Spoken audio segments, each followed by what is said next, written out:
The VOR INDYCAR Series returns to left-turning circuits tonight at the virtual Iowa Speedway for the Blackmagic Studios 300. Welcome back on the VOR Racing Network, and tonight we're looking forward to some left-turning action we haven't seen in the past couple of weeks. I'm David Kreutz, providing all the commentary and production for tonight's broadcast. Looking forward to a chance to head back to this three-quarter-mile short circuit after some racing in Road America, in which Julian Altena got the race victory. Our last two ovals have been won by Jesper Orman. Look for a third victory in 3 oval races this season. It's a 300-lap event that will max out 2 hours in time, and the track temperature is sizzling at 106 degrees Fahrenheit. 6 sets of tires plus the one driver's start on. Expect drivers to go through for multiple pit stops tonight as this race progresses. From start to finish, strategy will be key to a driver's success no matter where they are on the track. As it stands, qualifying is going to be on the move,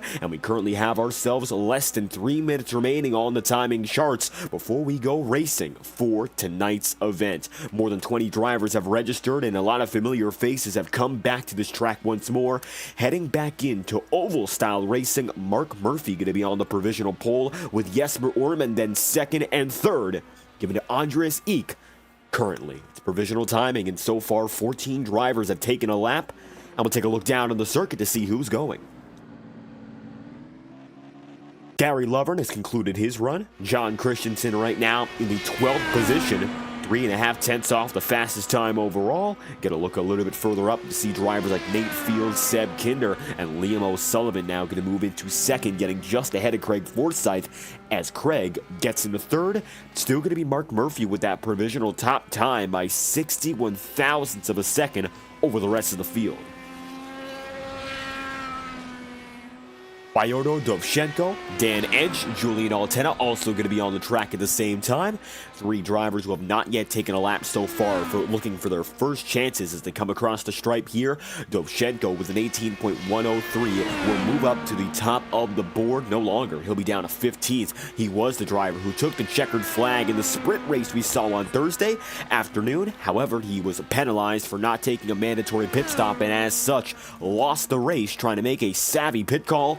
Didn't go for a pit stop all throughout the event, and yet was not able to get the win. Dovchenko up into 10th. Dan Ench going to make a move into 16th, and it looks like Julian not able to set a time so far. And now moving up to the middle of the field, looks like Altena getting to 5th, going for the 4th and final lap of his run. Let's see what the number 11 can do this time by. Coming across the stripe, and Julian, no improvement, going to stay position number 5 as it stands. And so Dan Ench is going to back it down, so does Julian Altena, and now with less than a minute remaining for drivers to get on the track and set a lap, nobody else looks to be entering the circuit, and it looks like qualifying times are effectively completed, except for Cody Meadows. Meadows now gets on the track like for one last chance here. See whether or not the number 3 has time to put one lap in. Lap times, they're rather quick, but at the same time here, getting onto the track late, number 3 of Meadows has a little bit of work to do, has to hustle out of pit road, now make his way down to the start-finish line, but he should have time for one lap, and that will be just enough to see if he falls to the front of the field, the middle, or potentially ends up further back, as you'll see working the bottom side of the circuit here, not going to be making any crazy changes. And currently Cody Meadows going to be the final driver on the circuit, looking to get at least a lap in, maybe going to go for 2 at the line for Cody. He's going to jump up into the middle of the field. That's going to be 17th on the order, and now looking to make major gains, carrying much more speed through the first 2 turns. Has to run about a groove and a half up on where he was previously, and that should be a good omen for this lap. Coming across the stripe for Meadows, barely going to make it at the line. That's a 17.763. Cody jumps up to second. Not half bad for Cody Meadows, nearly stealing the pole position, but just not enough.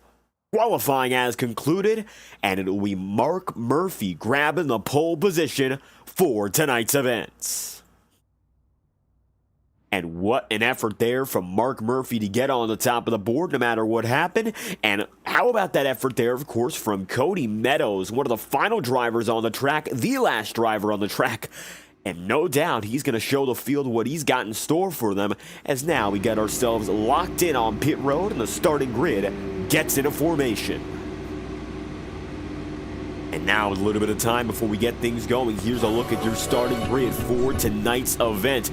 At the top of the board, we mentioned it before. He got it done in qualifying, and he's looking to keep it up there all night long. Mark Murphy, the number 69, grabs the pole, and right beside him will be Cody Meadows in position number 2. Liam O'Sullivan for Altena Autosport got a top 5 finish at Road America, a major recovery race. He'll be starting in 3rd tonight, right beside Craig Forsyth, a winner from last season. Jesper Orman, the only driver to win an oval so far in this campaign, will be standing right beside defending race winner Julian Altena, and Andres Eek is 7th with Jaroslav Donskoy in 8th, Nate Fields in 9th, and Seb Kinder then in 10th. It'll be position number 11, Fyodor Dovzhenko, right beside Seb Kinder, and it's going to be Cameron Bauschkin in 12th. John Christensen 14th, no longer. He moves up 1 spot to 13th, and Aiden Millward is going to fill in that 14th spot. It's then going to be the number 28 of Matthias Strauss beside Gary Lovern. Dan Ench is going to be inside of row number 9 and 17th, and Jordan Evans will fill out the outside for 18th. Then, 18th spot is going to be just ahead of Joseph Morales in 19th, and Sheridan Wade, position number 20. Final 2 drivers on the grid tonight go as follows: Tom Holland in the number 95, and lastly, Lee Kane in the number 14, 22nd and final driver on the lineup for tonight's event. And that's a quick look at your starting grid for the Blackmagic Studios 300. Before we get things going, how about a look at your weather for tonight's event? It's going to be quite warm on the circuit. Sunny skies and an ambient temperature of 86 degrees Fahrenheit, but the track temperature is really what you got to keep an eye on here. 113 degrees Fahrenheit and a relative humidity percentage of 31.72%. Winds northwest bound at about a mile an hour here. The winds are mild, but everything else is scorching for these drivers here in Newton, Iowa, and they're going to be feeling it all night long. Humidity should decrease, relatively speaking. Oh, so slowly it's dropping down, but the sunny skies will persist from flag to flag if all goes well for these drivers. Don't expect any humidity or anything of the sort. The iRacing official pace car now shows 1 lap to green and will be led by Mark Murphy and the IAR number 69. So far, international. Rather, get the initials there. It's IAR. They're leading in this championship. We haven't gotten international with the driving.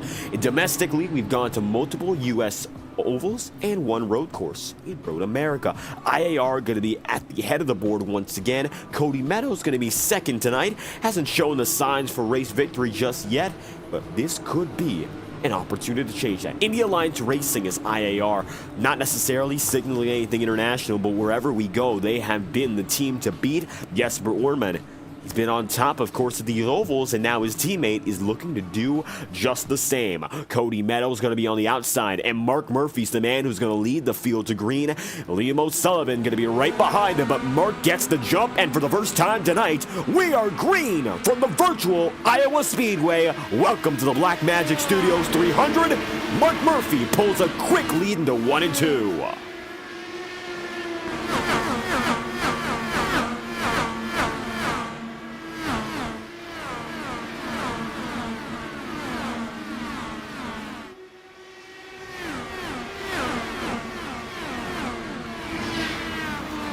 And so now it's going to be the 69 of Mark Murphy leading the way. Cody Meadows right behind him, and Julian Altena now going to get ahead of his teammate in Liam O'Sullivan. O'Sullivan going to be suddenly dropping down the order, and these drivers are in for the long haul tonight. 300 laps here at Iowa. The lap count, one of the highest on the season.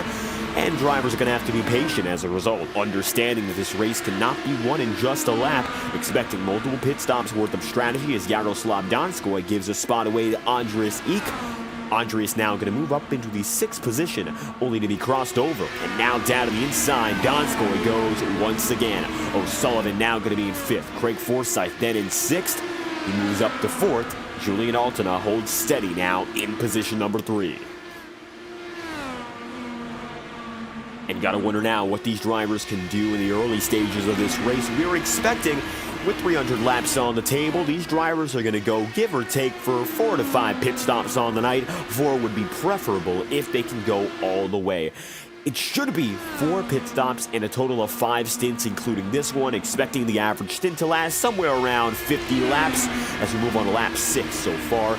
50 laps for 5 or 6 stints should be the way to go. However, in previous races at this track, we've seen drivers stretch it to up to 60-some laps if they're very savvy with their fuel strategy.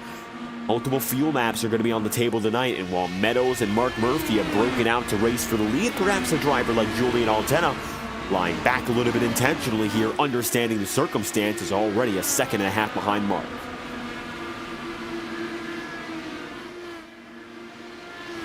So, Altena leads, Craig Forsyth's going to be right beside in the battle for third, and Andres Eek is now trying to get something on Liam O'Sullivan. O'Sullivan currently going to be in 5th as it stands, staying inside the top 5, but losing spots quickly to his teammate and company, as now Yaroslav Donskoy going to get a little bit more of that pressure from the 97 of Seb Kinder. Kinder rocking the red and white, similar to a Marlboro paint scheme or something of that sort. And it looks like something very reminiscent of the past for Seb Kinder in a throwback scheme for tonight's Oval Racing. A little bit of a bobble up. Nothing comes of it for Team Watson Racing. Kinder right now going to be inside the top 10 and getting passed by Nate Fields. Fields had a very good race going last time we went racing at Road America. And then, of course, we saw a disaster strike. He had himself a major error, a hardware disconnection, as a matter of fact, and his wheel looks like it came undone. And he ended up flying into the barrier, and that ended his night just like that. Now Nate going to be back on the way, fighting beside Fyodor Dovchenko here for position number 8. Looks like right now Fields has it, and Dovchenko is looking to put down the pressure. And we'll see whether or not he succeeds here as the GoDaddy number 96 moves up top.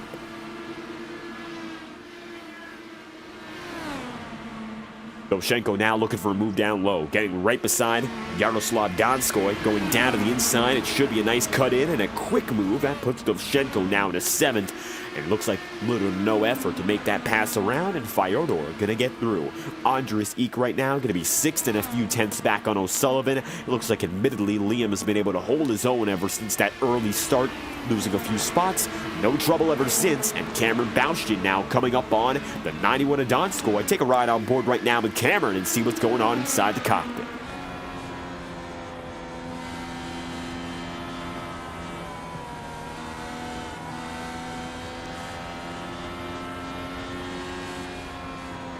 Baustian got by. We got a caution though, and you saw it develop right there. Yellow flags out for Yaroslav Donskoy, and he's going to end up destroyed. The nose cone is gone, and we have trouble.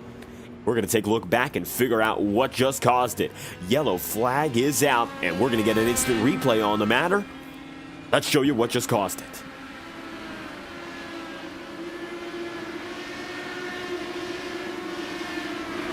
So it looks like Seb Kinder going to end up in trouble. Barreling in was Yaroslav Donskoy, going up and over for a flip. And Kinder's night is definitely over. Maybe a chance for Donskoy to get back on the track.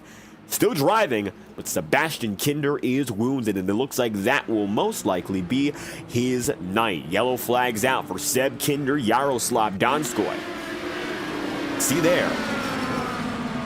Slammed into him violently. Maybe Yaroslav having a chance. Be quite unlikely to see them both come back into winning contention. And so now, 15 laps in at a 300. Mark Murphy's led every single lap so far. And if you're tuning in early, we are just getting started here on the VOR Racing Network. The Blackmagic Studios 300 kicking off with some early fireworks at the back of the field. Jesper Orman going to go for an alternate strategy here and looking to fuel himself up and top out with respect to his fuel mileage. We'll see what comes of it, because only one other driver, and Joseph Morales, choosing the same strategy. So Orman's in. We'll see what happens next from there.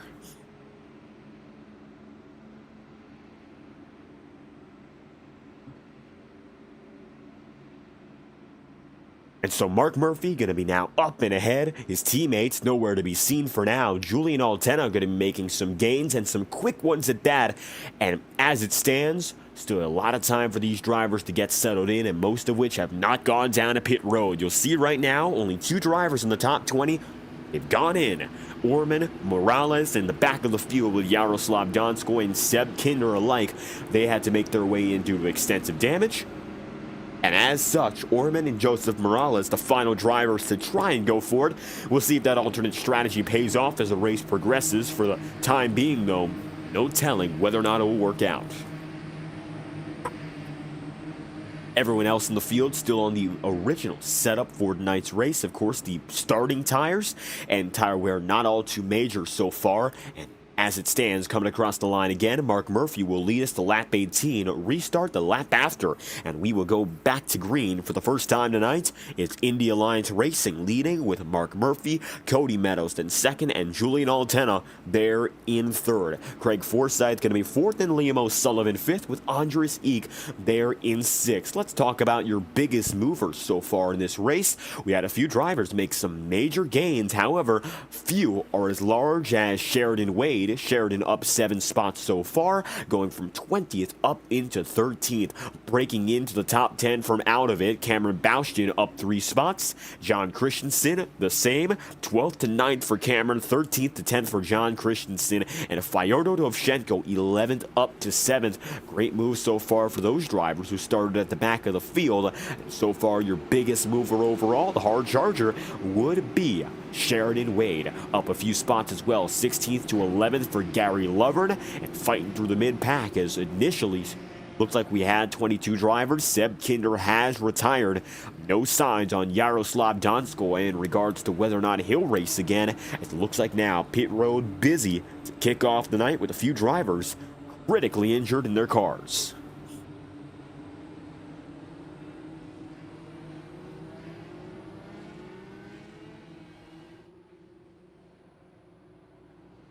Yellow flag gonna fall once again, and in its place will be the first restart of the night. Mark Murphy due to lead the field back to green. Single car, single file restarts tonight. Green flags out, and Mark Murphy with a rocket launch.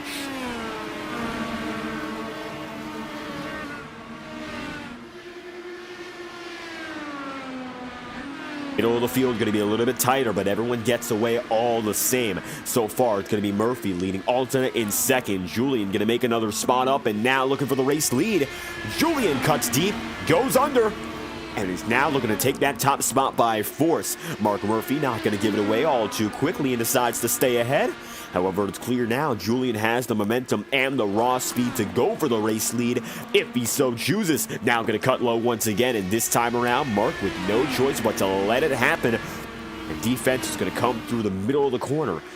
See there, much more momentum for Mark as he gets away with it and gets back into the race lead.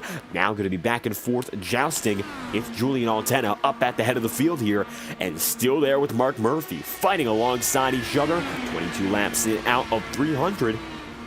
And they are going to stay right there, side by side. Been this way now for a full lap. Julian trying to cut deep and cut even lower. No chance just yet. Mark Murphy slightly squeezed up to the highest side. Both drivers giving just enough room. And Altena with the lead now.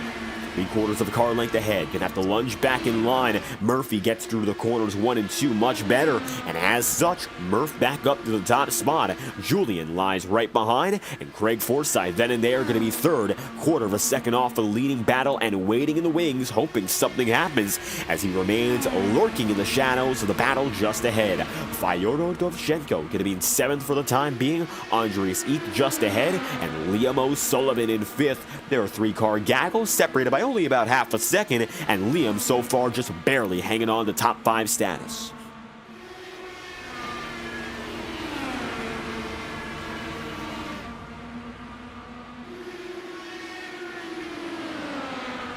Liam O'Sullivan right now, top 5 with his teammate and Julian Altena. Sheridan Wade has fallen back to the tail end of the field, and it looks like now number 54 machine going to be in 13th, jousting against Matthias Strauss and company such as Gary Lovern. Lovern is still going to be 11th after he started 16th today. That's about the highest he's been all night long.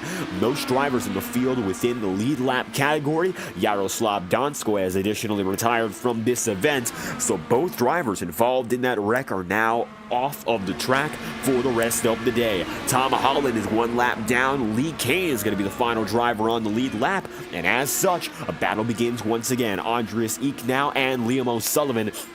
Liam, no chance there to hold on to the top 5 spots. Andres going to make his way up in a 5th. So Liam O'Sullivan now going to hang in second, and just behind him, Fyodor Dovchenko now going to be in the 7th spot, trying to make his way in for another spot again. Dovchenko making some good moves and perhaps a little bit of a momentum boost regardless of what happened at the end of last Thursday's race, where Dovchenko, while not the dominant driver, admittedly pulled off a great strategy call. If only there wasn't a mandatory pit stop in the sprint series, maybe Dovchenko would have come away with its first ever win. It goes to show, of course, for Dovchenko, he's dedicated to making things happen with alternate strategies, of course. Now he's got to be mindful of what alternate strategy is necessary tonight, although most drivers have decided not to go for them and instead try to do things traditionally. Right now, Jesper Orman on a 14-lap stint. Joseph Morales is going to be on a 12-lap stint, both of which doing things differently, and they're all on the lead lap, at least for the time being. It looks like Jesper getting up to 14th, still going to be far behind Sheridan Wade to make any positions up, but Joseph Morales is the penultimate driver on the lead lap.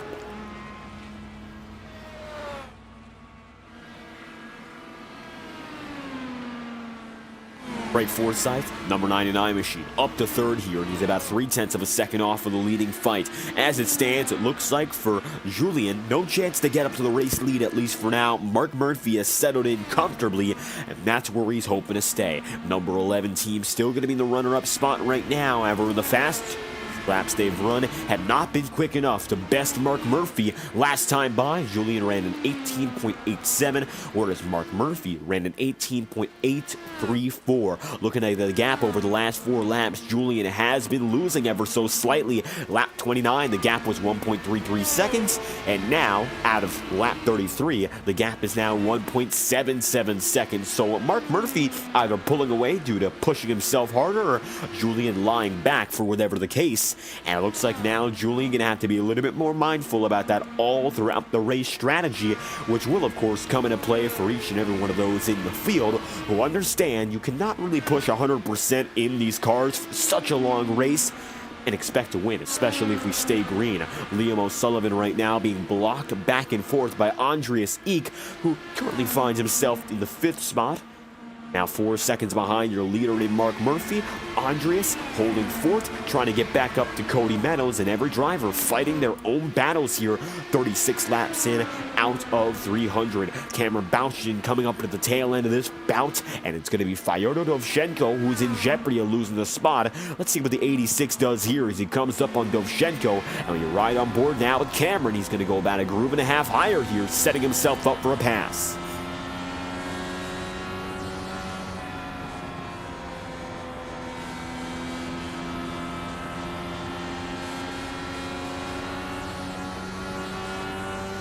And now going to get up to 5th gear. Looks like a little bit of gear shifting throughout the quarter for some drivers, but Cameron consistent staying in 5th, has led right behind the attenuator now, the 96 team, for the better part of 10 laps now. And it looks like he's comfortable staying there, just looking to force an error, make a mistake, or get in the right groove to make the attack. And so far, Cameron staying right in tow, looking at a battle ahead, and it's going to be Liam O'Sullivan once again going at it with those in the middle of the field. And now O'Sullivan going to drop back into 6th here. That's where he's been for the past few laps, hoping not to fall any further. Andreas Eek going to be now just behind Cody Meadows. Made up a few tenths of a second to get there in the last few laps. Andreas has been quicker than leader Mark Murphy, and it looks like so has Julian Altena and the rest of the field. Murphy making a major mistake on that last passing lap as Cody Meadows loses a spot, and Cody going to drop back big. Now to the inside, Dovchenko goes for a pass, and he will make one rather quickly, as now Cody Meadows going to make the move. Liam O'Sullivan going to be boxed in for 7th, and it looks like Dovchenko looking to take that spot away and keep it his own, but nothing comes of it. Cody Meadows hangs on, and the caution flies once again. Reason being, it looks like at the back of the field, yellow flag is out. Joseph Morales is destroyed, and the caution's out again. Taking a look back now, what just happened? Joseph's car shredded here, and it looks like he was spinning out of the corner by the time we catch up to him. Here's the instant replay on the matter. We'll send it back a little bit further. Joseph looked to be on his own at the time of incident, 43 laps in out of 300. Going through turns 3 and 4, that's where it all set off. Contact with the outside wall, went down and in, and came right back up That brings out the yellow flag. Joseph's day is effectively done with suspension damage. The front end, the back end, and the side pods all coming out. Joseph going to be out of this race as a result.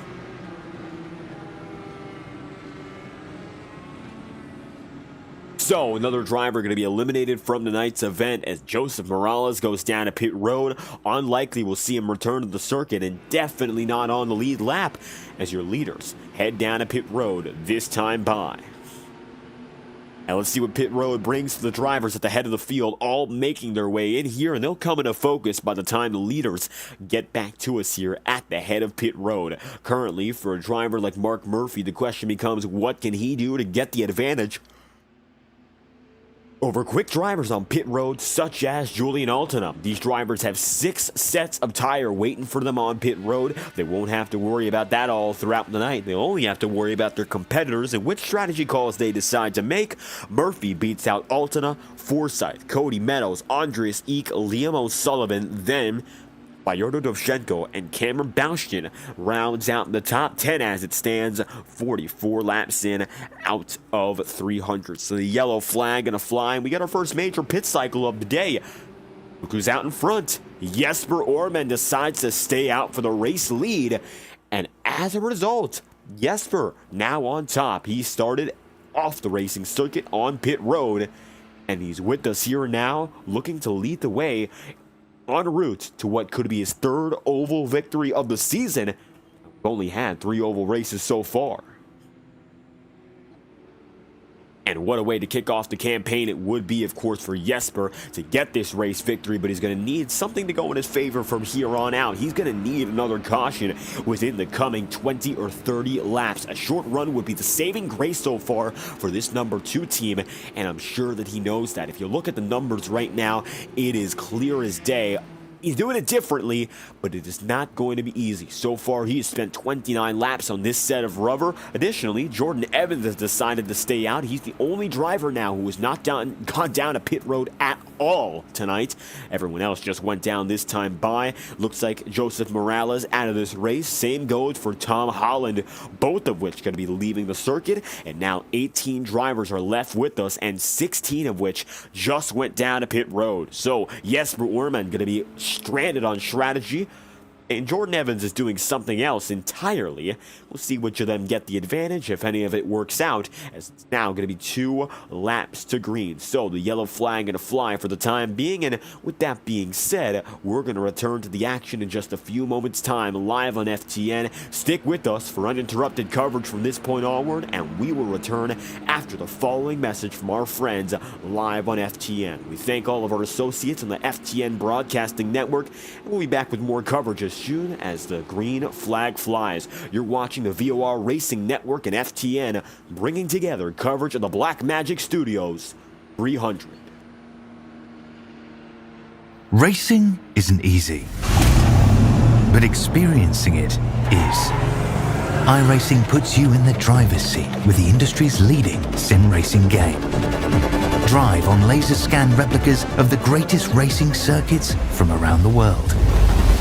Go head-to-head against other drivers chosen by skill-based matchmaking to ensure competitive racing at every level.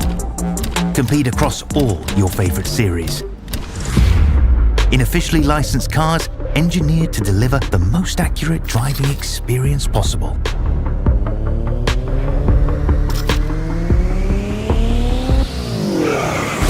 Join a race or host your own with players from across the globe. Race against the computer or in a league with friends. Feel the thrill behind the wheel. Visit iRacing.com.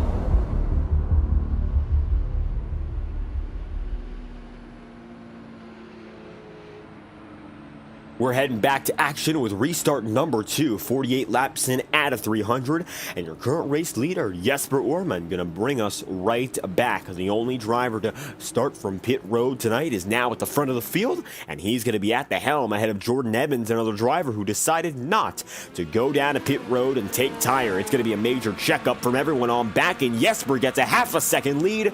We're green again, and it's clear as day. Evans' tires maybe going to give him a lot more trouble than expected.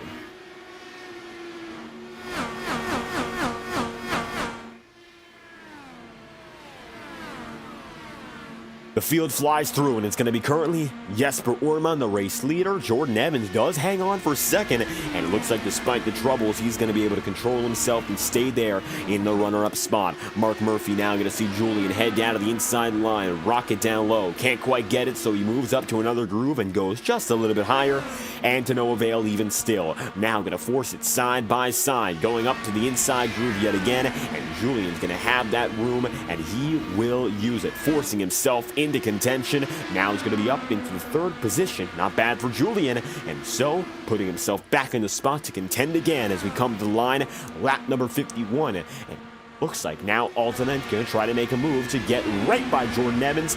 That he does as well. Not half bad there as Altonen now going to move up into the second spot and 2 seconds behind Jesper Orman. The goal to chase down the driver currently leading as Jordan Evans is now in major trouble up in the wall. He's slow but not damaged, and so we stay green as a result. Overall, it looks like Jordan Evans going to fall back ever so slightly. Nate Field's going to make it right by, and as such, Field, number 5 machine, going to hang on and get through for another position. Jordan Evans, though, has fallen back and done so drastically here. And in the early going of this race, it looks like alternate strategies have not played out the best for the drivers who have tried them, except for one man, and that driver at the front of the field now, Jesper Orman, looking to hold himself up high, and he's going to have to drive rather aggressive to make sure that alternate strategy works out. Admittedly, it looks like for the time being, he's got the perfect opportunity to keep stretching that race lead, but with 28 more laps on his set of tire than most anyone else in the field, he's definitely at a major disadvantage. Keep in mind, Tom Holland back on the circuit, and now finds himself 4 laps down. So admittedly, Tom Holland has returned to the track, but for the time being, there's really nothing else he can do but expect to stay far out of contention. And we'll see whether or not anything comes of it. He's going to find himself 4 laps down to your race leader, and now in 19th position as we come across the line again for lap number 56. Jesper Orman maintains, and so far the battles are brewing in the middle of the field again. Andreas Eek with Craig Forsyth. This will be for 4th, and Andreas goes up high. Craig Forsyth, no choice but to give some room. That he does. And so Andreas, number 77, takes it topside, and now going to make the move to take another position.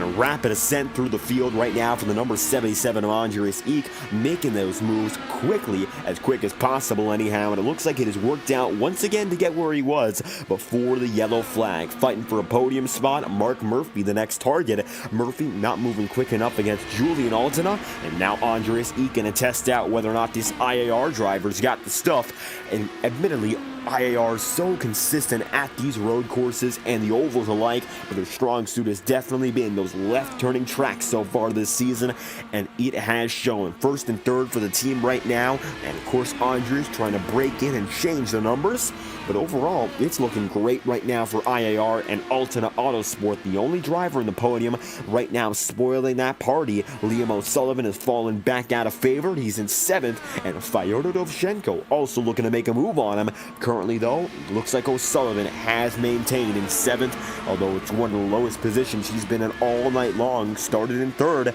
as low as 8th, and currently finds himself in 7th for the time being. The question becomes whether or not he can hang on from this position, or of course, it's all for naught. Craig Forsyth going to be dropping spots quickly, and it looks like he could give up another spot in jeopardy of doing so.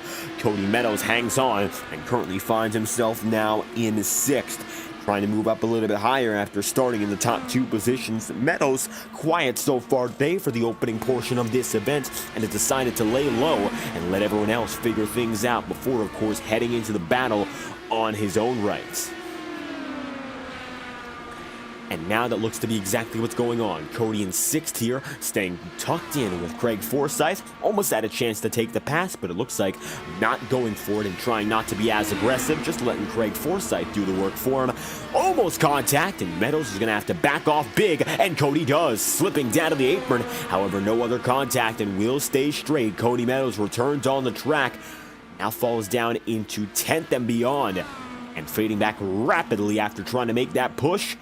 Looks like it will not occur, and as such, number 10 at Cody Meadows, that's the spot he's in now, 10th place, and looking not to fall outside of the top 10 after hanging on for a top 5 run so long. Craig Forsyth not only going to hold on to the spot, but he's going to hold on to his car, and no damage, no tire squealing. Forsyth definitely comes out with the advantage.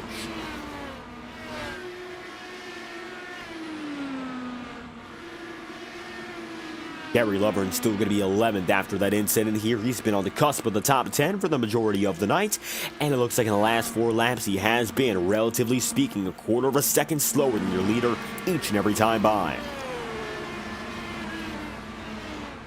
Going to show, of course, how quick Jesper Orman's been driving, despite the fact he's on a much older strategy, trying to do things different here. It looks like our leader is still pushing because every driver has fallen away from Jesper so far. That time by, he drove the quicker lap than Julian, and it is clear as day right now that nobody has a chance to catch up to the top driver. He's just going to have to wait for that cycle to pull through, and when it does, Jesper's going to have to go down to pit road and cycle all by his lonesome and be alone for the better part of 25 plus laps. As it stands, Julian going to be losing about 1/10 of a second in the last 4 laps overall, and has remained almost lockstep ever since that point. Coming across the line again, going to be an 18.75 for Jesper and an 18.72 for Julian, and you can see not quick enough right now to catch up to Jesper, but only staying lockstep lap after lap. Liam O'Sullivan now can have a chance to get there on Craig Forsyth and return inside of the top 5. Forsyth gonna hang on for 5th, and he's done so for now, but that's gonna change if Liam can make the pass work, sticking it up on the high side. And there we have it now, Liam O'Sullivan back in 5th and looking to catch up to his teammate just a few spots ahead. Not a bad move there for O'Sullivan. Right now he's running laps that are quicker than Andreas Eek ahead of him.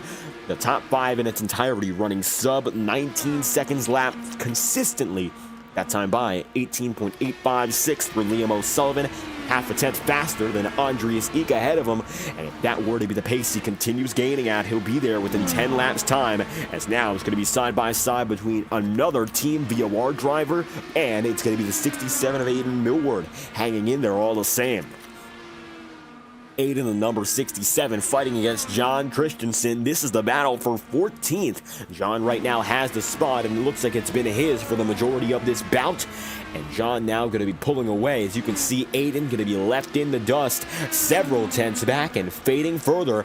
Aiden Millward still no chance so far to make it stick and get that position right back. Now for the time being, as this battle simmers down, another comes in, and it does rapidly at the front of the field. Cameron Baustin and Fyodor Dovzhenko once again going at it, although it looks like Fyodor with a minor slip-up gets away, and once again Cameron going to be put back in 8th, Dovzhenko in 7th here, and all eyes are set on Craig Forsyth. A few spots ahead, Craig going to be 6th, Liam O'Sullivan going to be there in 5th, and a quarter second back is O'Sullivan now to Andreas Eek. Definitely made up that time, and now finds himself in the slipstream of the driver ahead of him. And as you can see, this is where it becomes dicier, as O'Sullivan's going to have to make his way through another driver, and it's going to have to be through force. So far, Eek has been quick, but O'Sullivan has become quicker, and now adapting to the weather, the tire strategy, and understanding how to make sure the tire doesn't wear extreme.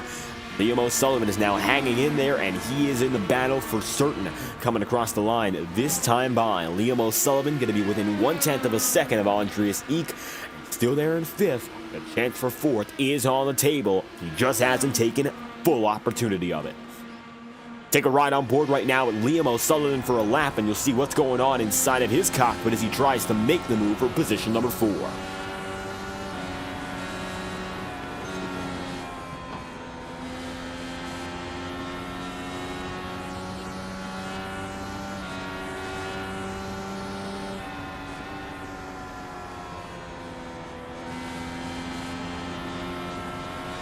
Lap traffic now infiltrating the fight, and you can see it's going to be now Liam O'Sullivan having to dive much lower through the corners to avoid them.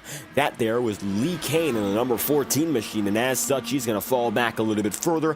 Tom Holland in the number 95 also going to be dropping quick, and now the lappers are in the picture. Drivers are going to have more traffic to avoid as this race progresses. Currently, it's going to be Andres Eek still hanging on to fourth, and with those little buffers in time, Cameron is now going to be right up to Fyodor Dovzhenko. Dovzhenko remains in seventh, but that's going to change now with Cameron going under. And he'll take the pass rather quickly. The number 86 machine temporarily makes the move and is going to have to drop back all over again. Not a half-bad attempt there from Cameron, but just not enough momentum on the high side to stick it together. And Jordan Evans now going to have trouble. Jordan dropping down into the pit road, and he'll do so now. 81 laps in out of 300. Evans once again making it through after a 79-lap stint, that is. Here's his pit stop, the second of his night. Jesper Oerman's been able to hang on so far for a 60-plus lap stint, and you can see now he is still as quick as it gets with a 5-second advantage. Right now, his mentality is a little bit different from the drivers we have been watching consistently. We're all fighting each other for position on the same strategy, unlike the drivers here in the middle of the field and a little bit further up and down. Jesper knows he's doing something completely different from everyone else in the entire field, no matter what you think of it. Matthias Strauss now going to go down to the inside and make a rapid pass on Cameron, sliding right up the track and going to sacrifice a good run out for a nice run in to take the position. Moreover, Jesper Oerman now going to find himself leading the way with a nearly 5-second advantage, and that's of course going to be a jump that he got on the restart, and it was turned from a half-second lead to 5 seconds over this stint. So far in 40-plus laps, Jesper has remained as quick as it gets. Now, he could be tire saving, he could be fuel saving, that's if he wanted to, but I think right now, ideally speaking, number 2 understands just this. When you're this far ahead and still gaining time, there's no reason to keep on saving, especially if you get caught from behind by the drivers you're eventually going to be around. You don't want to end up cycling back in the field. You'd hope to cycle forward eventually, so building a buffer now is going to be critical to success later on in this race. At the line again, and you can see there Cameron Bouchton taking 7th, and Dovzhenko going to let it slide for the time being, and they'll be going back and forth yet again. Sliding back and forth amongst one another. There goes Cameron Bouchton making the move into 7th here. He gets by Fyodor Dovzhenko, and Matthias Strauss now lies right back. Strauss got one position. He got ahead of Cameron previously, but it looks like it will not be a long-term move, and instead Dovzhenko with a chance to get around the 86, and to no avail. Cameron now going to have the advantage in this 3-way fight, and Matthias Strauss is going to have to be the driver looking back and waiting for a mistake to occur again. Strauss looks low, and the Team Watson Racing setups number 28, and he'll see there Dovzhenko going to make a mistake and get up in the wall, and going to have to now hang back through the corner, only get to run down the front straightaway and keep things lockstep between the two drivers. Once again, Matthias Strauss is going to lose a little bit more time. As it stands, the final battle on the lead lap is going to be at the tail end of the field here. John Christensen going up against Aiden Millward, and the lap machines are now going to be going up against top driver in Jesper Oerman. Jesper now going to put 2 drivers 1 lap down at the line, and it's going to be official as they cross the stripe here. Jesper now 1 lap ahead of John Christensen and Dan Ench. Lee Kane also going to be caught back, and more of the same for a driver like Jordan Evans. The 1 lap down grouping, it's official. Now multiple drivers who are still going, and as such it looks like Jesper just keeps on pulling through, building up more of an advantage. And here's Gary Lovern, the quietest driver in the Alton Autosport crew, making it by Cody Meadows, and now he's up to the top 10 for the first time tonight. Not half bad. It's been a long time coming, and he just got by. Matthias Strauss remains neck and neck here with Dovzhenko. Fyodor still going to give him a lot of trouble trying to make the move.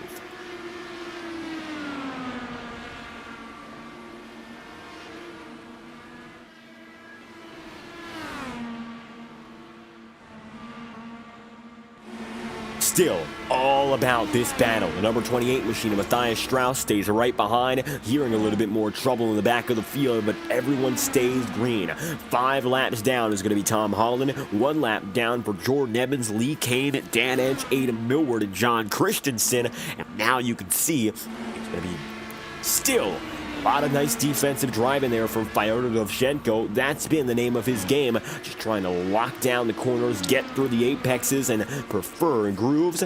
He's found them, and he knows exactly where he wants to run lap in, lap out. A little bit further back, you can see Aiden Millward, the number 67. John Christensen going to be right there as well.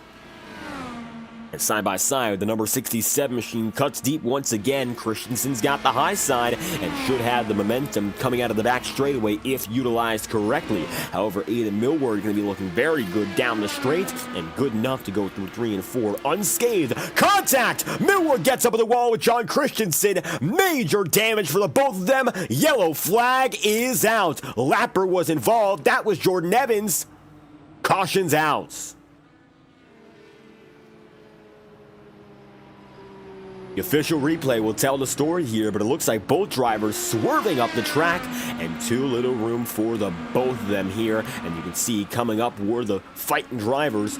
Was Jordan Evans involved in this one? Or is it another lapper? Taking a look here as they come through the corner. That was another, and it looked like it was not Tom Holland nor Jordan Evans, but instead, looking back, Sheridan Wade might have been the driver. Taking a look at this instant replay, and you can see what occurs here. Sheridan Wade, the number 54, he was down on the apron.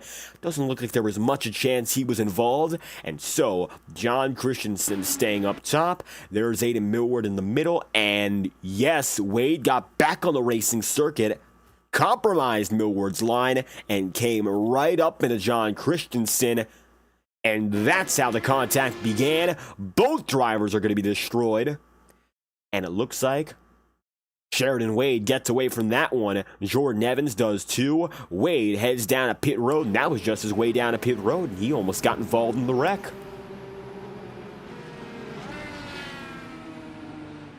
Yellow flag's out. Here's a replay on board from the number 54 of Sheridan Wade. And of course, the incident does not start with him, but eventually he has to go down and in, and that's where the trouble begins. Slam into one another, and then from there, Wade makes it down a pit road. No contact on that part, but you can see the smoke billowing as he enters pit road and gets away from the mess. Yellow flag's out. It's going to be John Christensen involved with Aiden Millward. Both drivers are shredded, and their nights are over. Sheridan Wade will get away with this and keep on going. No damage for him. Jesper Orman remains the race leader, and the pit cycle came out at the perfect time. Orman not having to go down a pit road for an emergency stop, and now everyone's dead even. Jesper's your race leader, a third of the way in.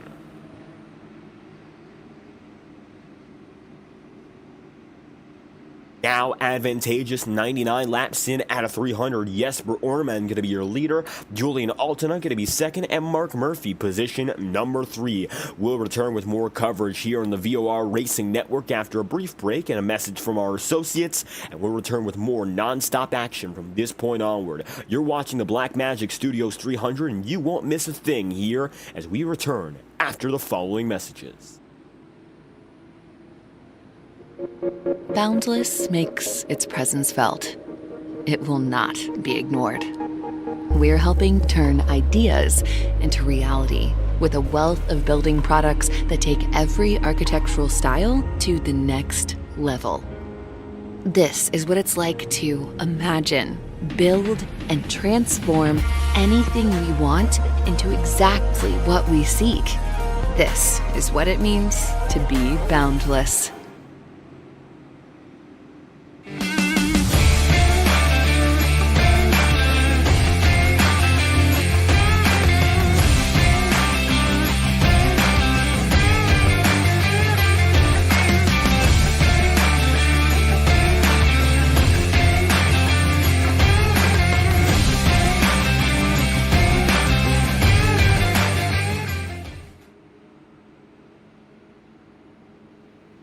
This message is brought to you by the rebrand of Throttle Graphics and Designs. This publication may not be reposted without the authorized written consent of Throttle Graphics and Designs. NASCAR Camping World Ford F-150. NASCAR Xfinity Ford Mustang. NASCAR Cup Series Next Gen Ford Mustang. Arca Menards. This has been the publication of the redesign and rebranding of Throttle Graphics and Designs. This message may not be reposted, republicated, or rebroadcasted without the authorized written consent of Throttle Graphics and Designs. Thank you, and thanks for your time.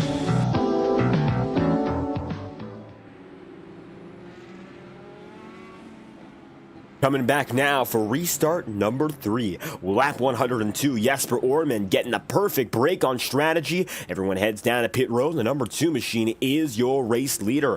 iRacing official pace car going to head down and in. Jesper going to be in control on the top side, and we'll go racing once again. Pace car going to drop right down low. The green flag's out, and Orman gets the jump. Back on the way. Green flag for restart number 3.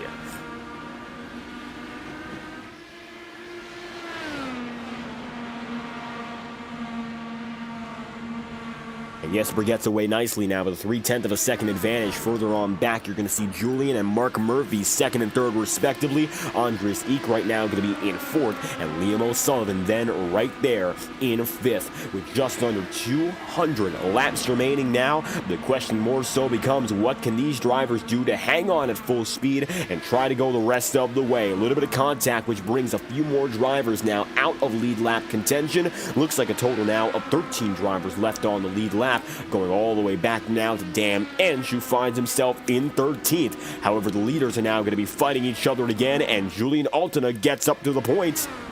And Julian, now on the same set of rubber, looks to be a little bit more comfortable to battle against Orman. And now, as such, he will take the race lead. Your 2 race winners so far this season, going toe-to-toe as we get out of the first portion of this race and move on to the middle sector. And it's clear as day, Julian not going to let that chance to win escape the 11 crew, looking for back-to-back wins for his team and himself. Mark Murphy now going to be third again, and Andreas Eek then in fourth. Liam O'Sullivan going to be fifth, and it's a rivalry slowly beginning to develop again between IAR and Altena Autosport, otherwise known as Team VOR. And right now you can see Murphy going to be right behind his teammate Liam O'Sullivan, a few spots behind his teammate Julian. However, all the same, running still solid for Liam O'Sullivan, but there is room to improve and maybe a chance to get back up ahead Andreas Eek, as we saw in that last run.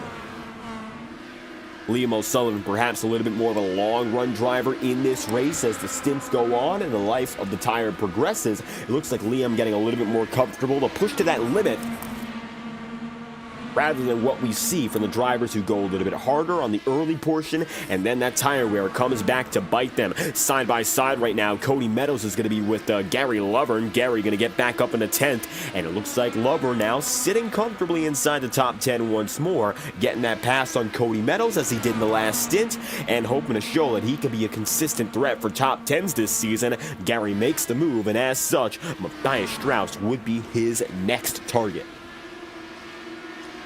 He hasn't quite gotten up there yet, but there is still room for opportunity, and Gary Lovern now going to settle himself in and go for longer time.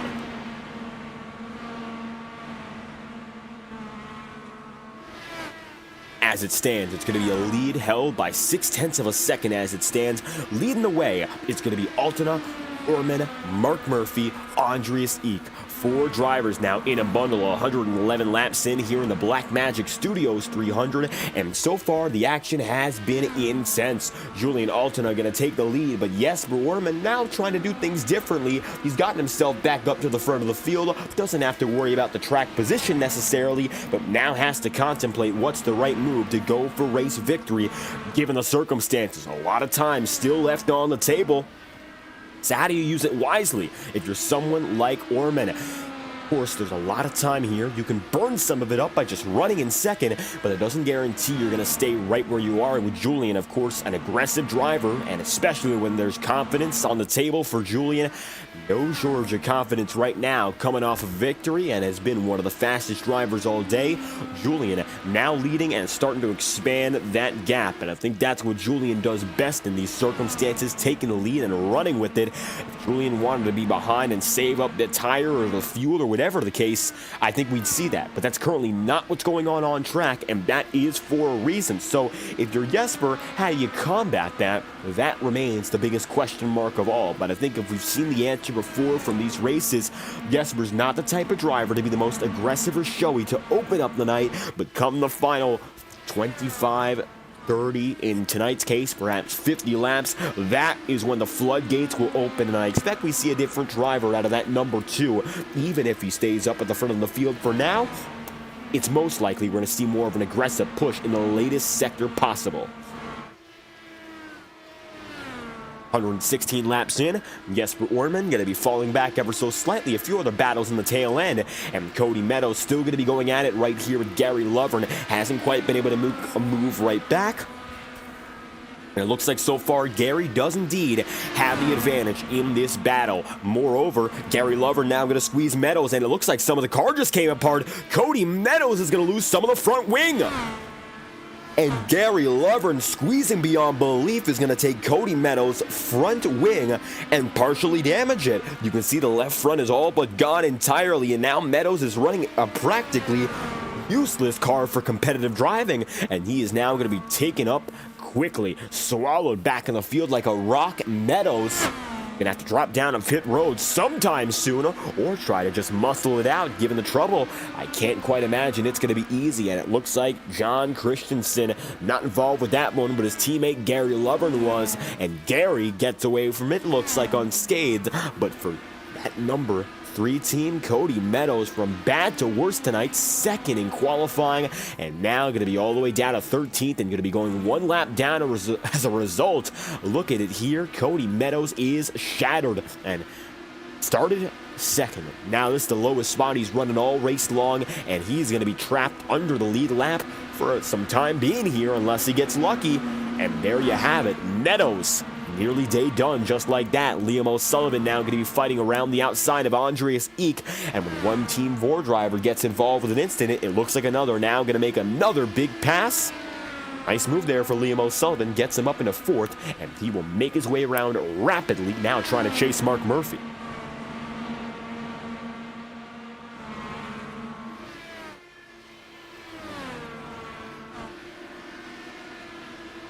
Currently, in his 4-driver sandwich, Altona Autosport is on the top and bottom of it.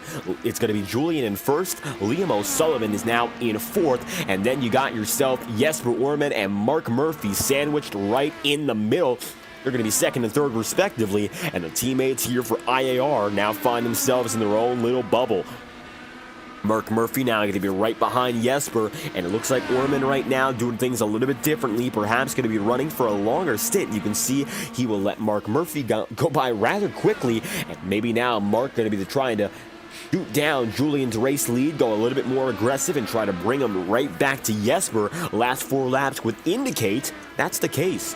Yeah, Mark Murphy definitely going aggressively to get that lead back on purpose here. 1.38 second gap at lap 121. It's now going to be less than 1 full second as we come across the line here, and Mark Murphy, clear as day, is going quicker. He's made up about 1/10 of a second each and every lap, and you can see there 1.01 second officially recorded at the line, but the interval is still constantly decreasing.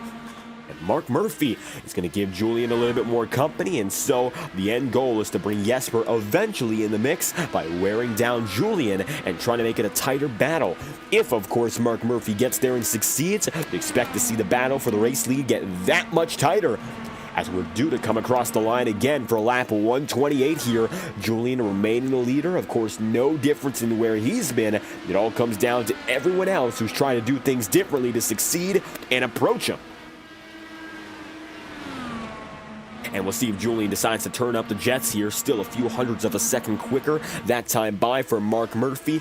Julian looks admittedly quite comfortable where he is, and I can't imagine that's going to change simply because of one driver pursuing him at the line again. Still quicker Mark Murphy, and it's evident right now that Altona is just going to stay doing exactly what he's done. The strategy's played out well so far, and coming slowly but surely up to that halfway marker. Expect things to shift perhaps slightly, but it won't be anything all too crazy as we come across the line again. 4 o'clock Eastern here. We're 1 hour into our session, 2 hours on the clock for all drivers. Gotten about halfway into the race and the session at about the same time. And look at that, coming right up on the back end of one of our lappers there. A quick move past Sheridan Wade, and Julian not afraid to get all the tow and then some. See now, it looks like Mark Murphy going to lose about 1/10 of a second on that lap. and trying to shoot down the leader. Gonna not be easy, maybe easier said than done, as Mark Murphy still remains behind. Side by side, Andreas Eek going to be passed by Cameron Bauschken, and now Craig Forsyth up in the mix as well, although it looks like Cameron now going to strike right back, and Andreas going to have to take it. They're side by side, dead heat on momentum. And as such, number 86 rolls high and gets there again. 132 laps in out of 300. And you can see there, Cameron has the advantage. Comes off corner number 4. Gets the pass. Craig Forsyth going to be pulled in tow. And a 2-for-1 and pulled on Andreas Eek. Andreas, of course, losing 2 positions. Cameron gaining 2. And at once, Craig Forsyth stays in 6th. And now tries to find a way to tuck right under and make a pass again. Working across the line, 134 laps in out of 300. Cameron now inside the top 5 for the first time all night long. And overall, not a quiet night. It's been quite impressive so far for Cameron. Admittedly, maybe having a few struggles to get to this point, but he's been a top 10 driver since the drop of the green flag. And now, looks like all of a sudden, maybe a chance for things to change, and Cameron could be a true contender for the podium. But first, he's got to put away Craig Forsyth. And Craig right now, not going to make that easy. You can see he's going to bring the challenge down to the bottom side and work that low side. Coming across the stripe yet again, Cameron in 5th. Then there's going to be Craig Forsyth 6th, and Andreas Eek still 7th. Dovzhenko going to be fighting against Matthias Strauss further back in the frame. And you can see now it's going to be Fyodor with the advantage, albeit minor, as Craig Forsyth cuts deep again. At the line, Craig Forsyth just a spot behind Cameron Bauschken, and that's the way it stayed now for the better part of 10 laps. Ducking down to the bottom side. Craig Forsyth once more looking low, but he hasn't quite made anything of it. 99 machine going to lead the way, and here goes the number 99 up ahead of Andreas Eek. Still not there with Cameron Bauschken, and Cameron going to keep it a game on the defense. Take a ride on board right now with the number 99 and see what's going on.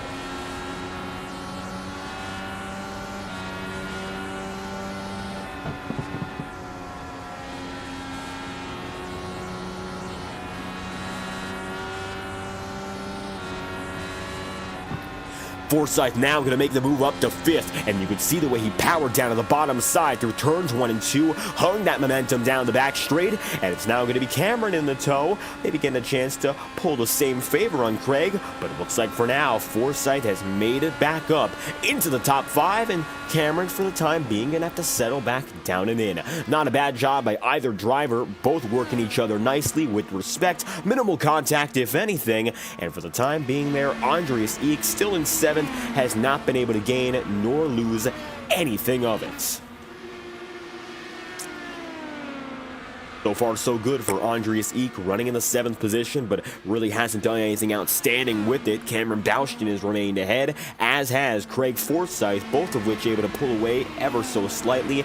And the more laps that it's come to, it is clear as day for the time being. Cameron's just going to stay where he is and let the cycle do all the work. 44 laps into this stint so far. Matthias Strauss going up toe-to-toe with Fyodor Dovzhenko, and it looks like that's the way they've remained. 8th and 9th, Dovzhenko still with the edge.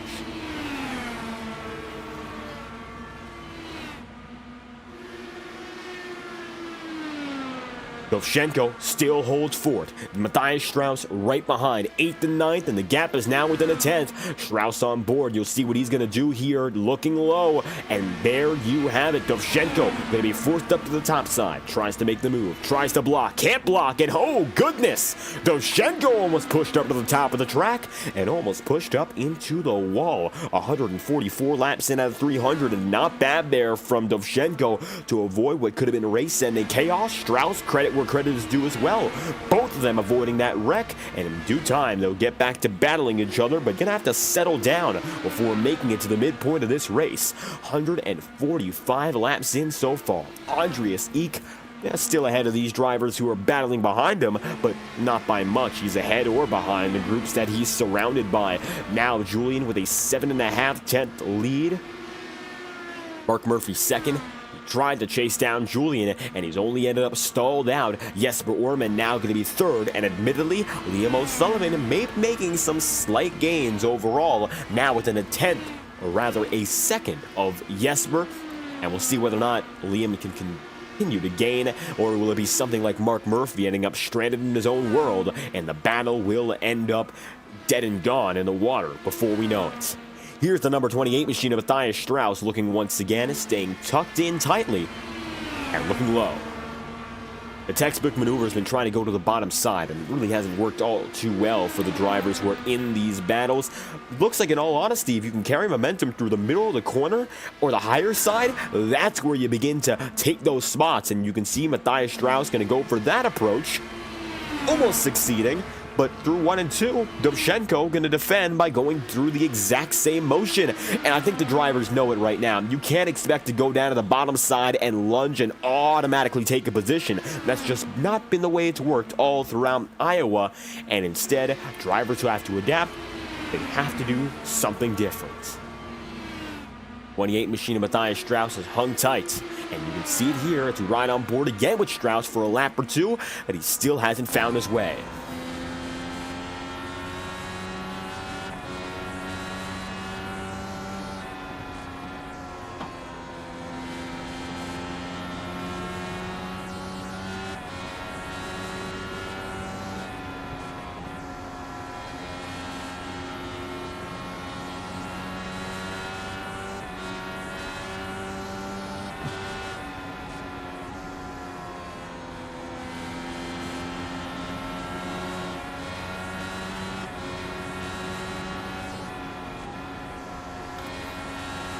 Matthias Strauss hanging up high. Last time by, let's look at the lap times for every driver in terms of their speed here and their time. So overall, last lap time speed for Julian Altena was 169 miles an hour. Very few drivers were able to beat that, and Craig Forsyth, several miles an hour up in fifth, came in at a strong 171. A few drivers in the 168. Further on in the tail end of the field, you'll see guys in about the 167s. Maybe not the 166s. Most drivers within the same range except for Dan Ench, and Dan Ench is heading down to pit road. That's the reason why he's going to now be braking and heading in after a 162 mile an hour lap. Jordan Evans down to 163. Most drivers are in an 8 or 9 mile an hour range, and the leaders are within about a 5 mile an hour range. Julian has been consistent at the 169 level. Mark Murphy 168, maybe topping out at 169. That time through, Mark Murphy with a 171 mile an hour lap. And these lap speeds, they're critical to understanding how quick the drivers are and why they're quick, because at Iowa you have to carry momentum. This 3/4 of a mile circuit, you understand it lap after lap.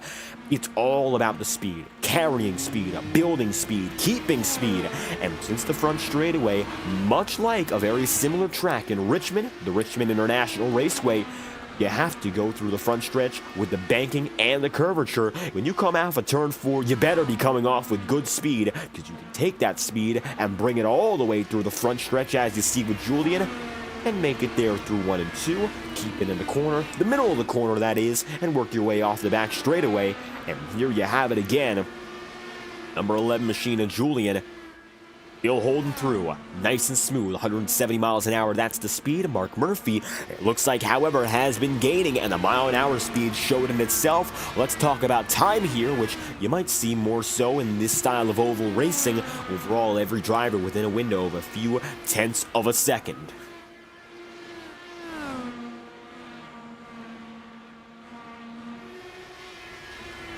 18-second laps still going to be very commonplace at the head of the field. A few drivers like Matthias Strauss close to getting there as well, but it hasn't quite worked out, and overall it looks like Mark Murphy might be one of the fastest drivers on the track again. Jesper Orman also coming through. Now it's within 1 second. 3 drivers battling for the lead once more, and maybe they gave Julian a lot of time to drill through those tires here. We are 63 laps into this stint, so once again, we're coming up on that pit window, and this is when it becomes tricky for drivers in a joust for position. And I think now, Julian, more than anything else, he knows it. 162 laps in. Still hung on for the race lead, but the gap is diminishing within 0.4 of a second this time by Mark Murphy going to be in second, Jesper Orman going to be third, and Liam O'Sullivan is in fourth. Craig Forsyth going to be fifth, top 5 within 3.5 seconds, top 3 within 1. And so now Julian's going to have to get to defending. I think now it's going to be all about whether or not he makes the right moves in the 10 to 15 laps that we see here. That determines it.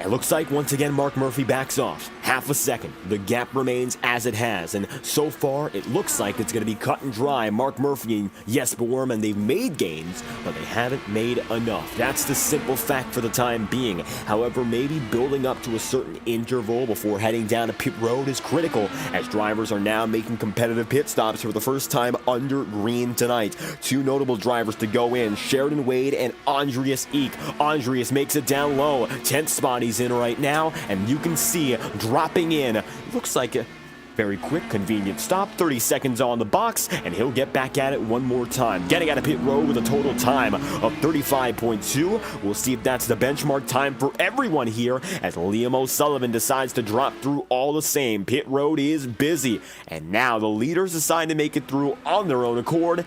O'Sullivan, the first of many in the top 10 to go through just like that. Now Jesper Orman within 0.3 of a second of Julian. Let's see what happens.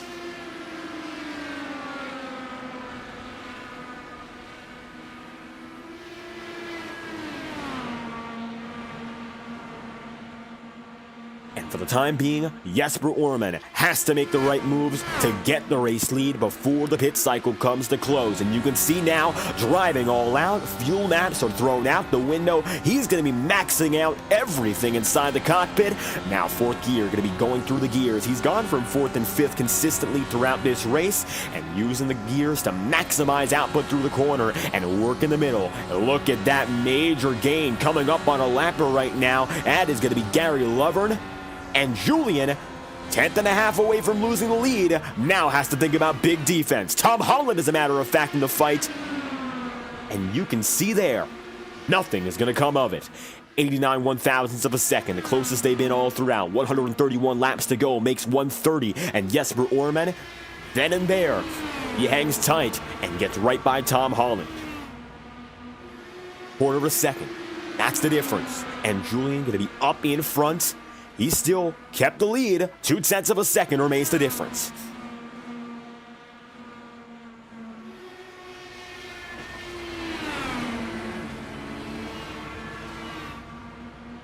Jesper Orman staying on the back end here, but Julian has remained strong in defense. 73 laps for Craig Forsyth and Cameron Bouchton, and both of which have headed down to pit road in consecutive laps. 128 laps to go, and Jesper is there. He'll duck dough to the bottom side, and looking at him on the low groove, he's got the spot. Looking for a slide job, though. Julian cuts deep and goes right back at it. They're toe-to-toe, side-by-side, and Julian can't make it work. New race leader, Jesper Orman, at the top of the board. Pit stop strategy has been the #1 cause of success tonight for this #2 crew.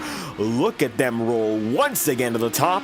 Matthias Strauss heads down to pit road, this time by one of many drivers still making their calls in. Most drivers still have not gone in just yet in the top 5. However, now we're left with give or take 4 drivers left to make their call. Julian down and in. Matthias Strauss additionally down and in as well. A little bit of an undercut now for Altena, looking to make those spots back up as a result of that rapid pass Jesper makes. Looks like now Jesper's going to decide to go long here, maybe go for 80+ laps, then head in. He'll need to still make one more pit stop the way things are looking. There's no way he's going to stretch it for 20-some more laps. Simply not going to be possible, and so we're looking at one more pit stop after this no matter what. Julian going to make his way out now after a 37-second stop. 37.3, not the quickest by a wide margin, and as a matter of fact, most drivers made their way through quicker. Gary Lovern down and in. He's going to go to pit road all the same. Here goes Mark Murphy. Let's see what the call is. Nothing. Jesper stays in the lead, and that's the way that he holds. 123 laps to go. 80 laps on the stint. 123 remaining overall. Looks like Jesper's going to be settling himself in for one more stint from this on out. And it looks like for the time being, he's got himself in a real nice position just to hang on and keep things going. One driver up in the wall. That looked to be Fyodor, and he is in trouble. Suspension's damaged. How can he limp down and low without making contact? Looks like he had to break down the back straight, but that could have been terrible. And Jesper, he gets away.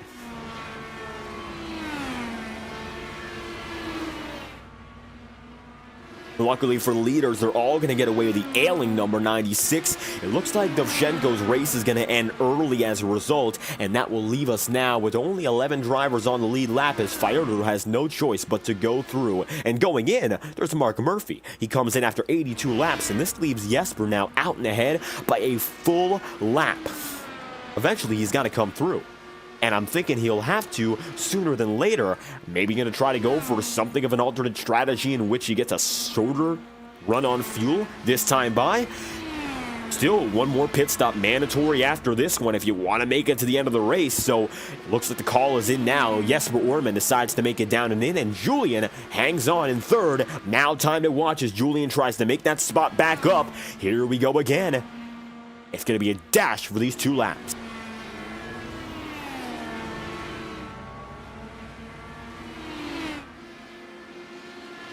Still, looks like 1 lap behind Jesper. Julian going to be able to get back on the lead lap, if not more, as he comes across the stripe once again. They'll both be on the same lap this time by. Leaders are going to be Jesper Orman, Julian Alton again, and now Julian's within 15 seconds of Jesper. Jesper should be able to get off the pit road by the time that the number 11 comes back by the stripe, and this is what we're watching. Coming off the weight jacks, it's going to be the number 2 machine back on the way. Gap is 5 seconds. Jesper getting through. Julian coming through. Now the gap is going to be within 15 tenths, within a second, and at the stripe, looks like Julian's going to have the lead. Jesper comes out 2 tenths, far too short. Here comes Julian. 118 laps to go, make it 117, and as such, 3 tenths up. Altona makes the move, gets by Jesper. Let's ride on board now with Julian and hold on, see what happens with both drivers. Take a lap on board with the top 2 contenders respectively.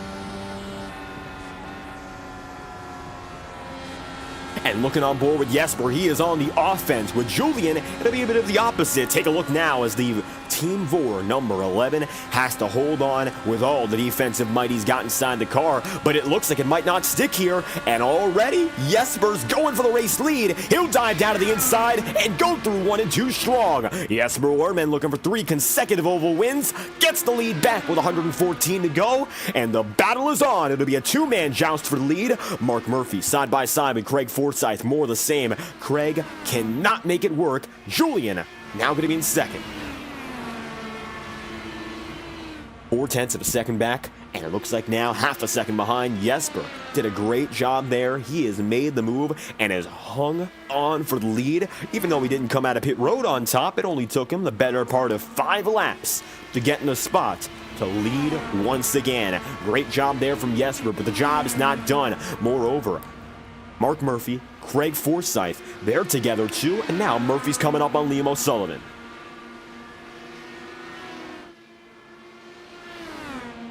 Murph right now within a tenth, and he's going to go diving deep. To the inside, he'll go now on Liam O'Sullivan, and as such, the number 12 machine going to fall out of the podium once again. Mark Murphy having a real good day, and for IAR, first and third once more, they are the team to beat, it appears. But if there's anyone who's going to beat them, it will be this Alton Autosport crew, which are once again second and fourth. It's not a team sandwich any longer, but they are stacked back and forth, top and bottom across each other, and that's been the most exciting factor of these big four drivers that we've seen so far. And keep in mind, we do have other alternate autosport drivers and IAR drivers throughout the field, but your most notable ones are first, second, third, and fourth respectively, and the big two teams have been fighting off each other for race victories all throughout. And I think for Jesper Orman, we understand he is the top driver in this series so far with 2 victories, and this could be his third. He'll have a major championship lead. He and Mark Murphy alike have been crushing it so far this season. Maybe a little bit more of an off race for the both of them, quite literally, when it comes down to Road America. And now, looking for a chance to maybe make a change and come back to oval dominance and bring that into the rest of the season. And for the time being, I think that's the most important part. For this team anyway, building that momentum and staying strong. Win or not for drivers like Mark Murphy, a podium is still a major run in such a competitive field. It means that much more. Julian and his team have not been giving these drivers an easy time. They've been fighting each other with competitive racing all season long, but there hasn't been much contact. And speaking of near contact, there's Cameron, a lapper now, as Jesper trying to make the pass, hasn't quite gotten it there. Just can't make the move.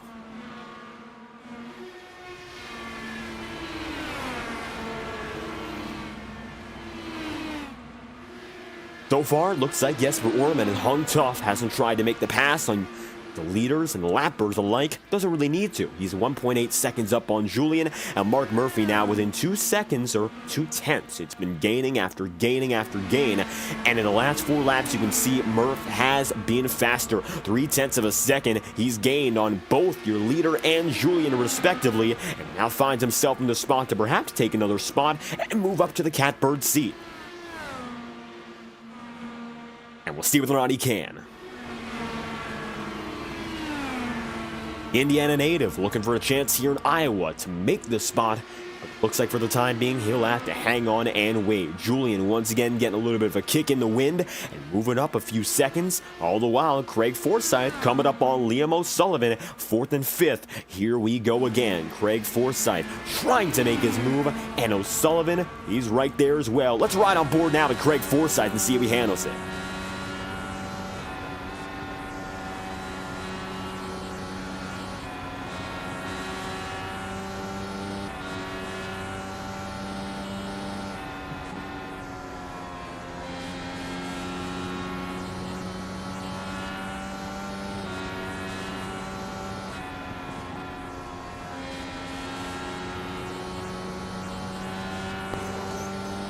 A little bit of scraping there for the number 99. And it looks like he'll hang on.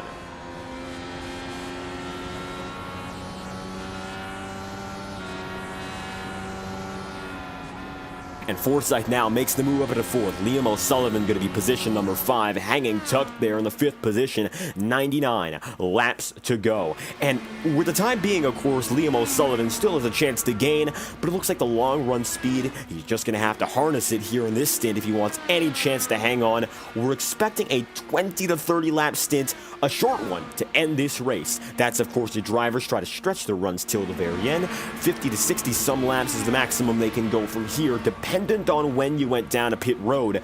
Jesper should be the only driver stretching into the 80s comfortably, but you can also expect some drivers to go for a bit of a split stint. In about 40 laps time, the pit window should open for drivers looking to make it a half and half stint from this point onward. And when they choose to do that, they'll go down a pit road, head in for their final pit stop, and then go out for the final 40 some laps and try to do it all over again. I can't anticipate a lot of drivers will choose to do that, but that is an option on the table, and some of which might choose to go for it and try to make them a few last second spots. That might be a more viable option for the mid-pack. Jesper and Julian will really dictate the tone of the race, though, for the guys fighting for the win. Murphy, Forsyth, even O'Sullivan, the guys who are within 5 seconds of the leader right now, have a real chance at winning. Admittedly, Andreas Eek has fallen back and fast. He's now 10.4 seconds behind. He's in 6th. So everyone else has been able to make it through up at the front, and those behind Andreas are all but entirely out of this race-winning battle. Mark Murphy right now going to be smack in the middle of it, 2.5 seconds back on both Jesper Orman and now Julian, just a few tenths up. and it's going to become necessary for Mark Murphy to try and make a gain here, make one more position up if there's any chance to compete with his teammate for the race win, although that is rather unlikely. Jesper has been so good at these ovals in the past 2 seasons. We saw him, of course, coming through last season at tracks like Charlotte and Phoenix, and we saw him good at the Indianapolis Oval as well. And now, here this season, he has been rock solid again. Homestead Miami Speedway, Las Vegas, and here again in Iowa. All types of ovals, no matter where we go, Jesper has been the driver. And Julian, just about 2.5 seconds back, hasn't been half bad either.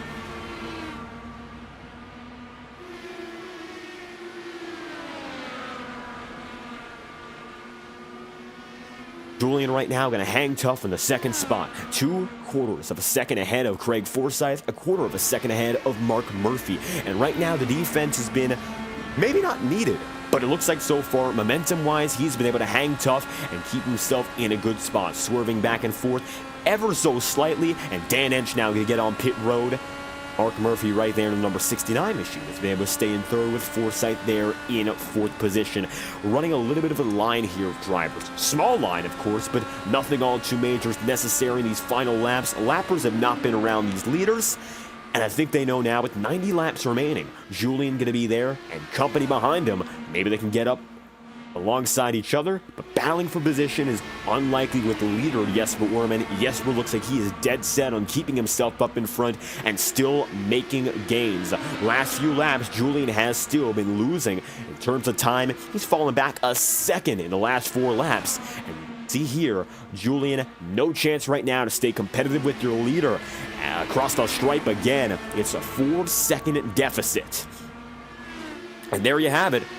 Julian looks like right now, all that he can focus on is what's behind him. Mark Murphy and Craig Forsyth are going to make it a 3-driver battle when it all comes down to it. Side by side here. That's with lapper Jordan Evans. Craig Forsyth gets by rather quickly, and as such, Craig going to have to hang tough here and let Mark Murphy do the work and try to drill down the number 11 of Julian here. That's the first step.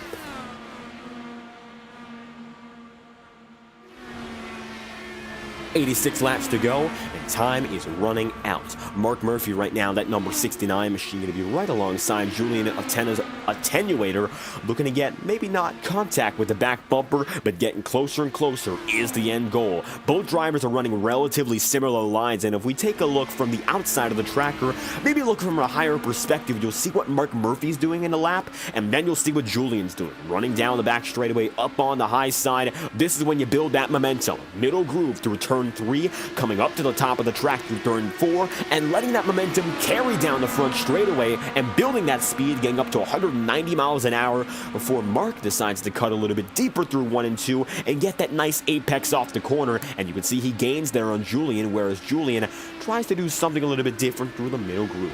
Now, middle grooves through 3 and 4 is common for most every driver, but turns 1 and 2 generally differ in how a driver decides to go for it. You can see there Julian decides to defend using the middle grooves through the corner, and that's going to set Mark Murphy off once again, keeping himself ahead for an extra lap and then setting himself up better than his contemporaries as he comes across the line once again up top with 81 laps to go. And Julian stays exactly where he is here. It looks like he's got the position, but not comfortably. Murph looking down and under, trying to get there for second.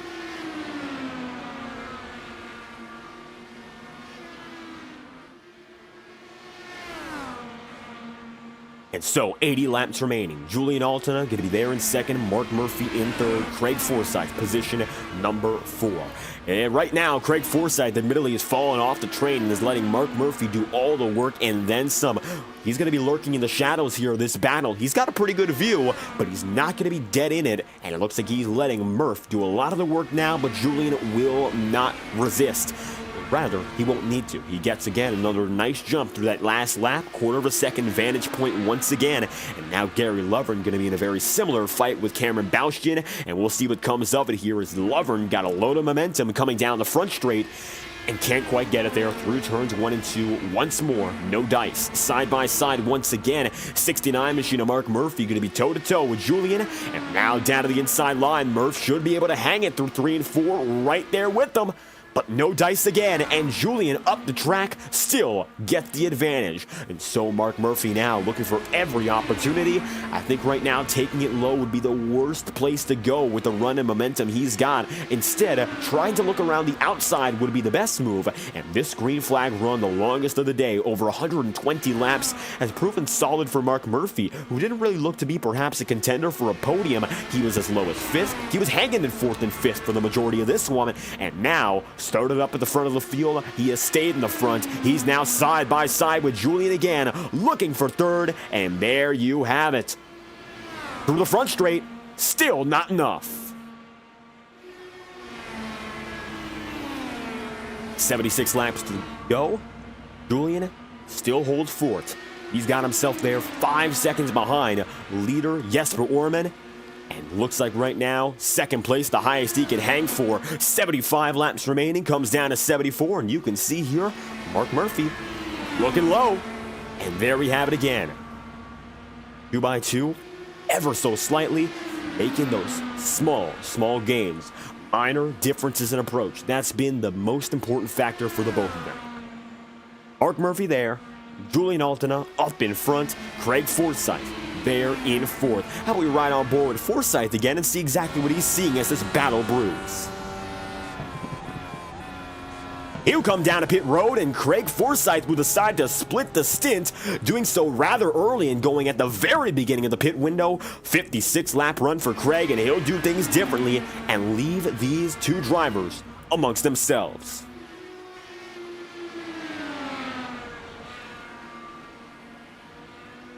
73 laps remaining and counting down. It looks like for the time being, Mark Murphy has stayed right in the tail of Julian, but hasn't done much of it.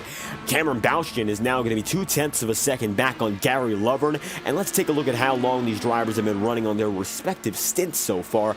That will tell the story of when they come down to pit road. Right now, Jesper Orman in the best position to go all the way or closest to it. He's on a 47 lap run compared to everyone else. He's one of very few drivers in the 40s. 55 laps for Julian Altena, Mark Murphy 49, Liam O'Sullivan in 63 laps.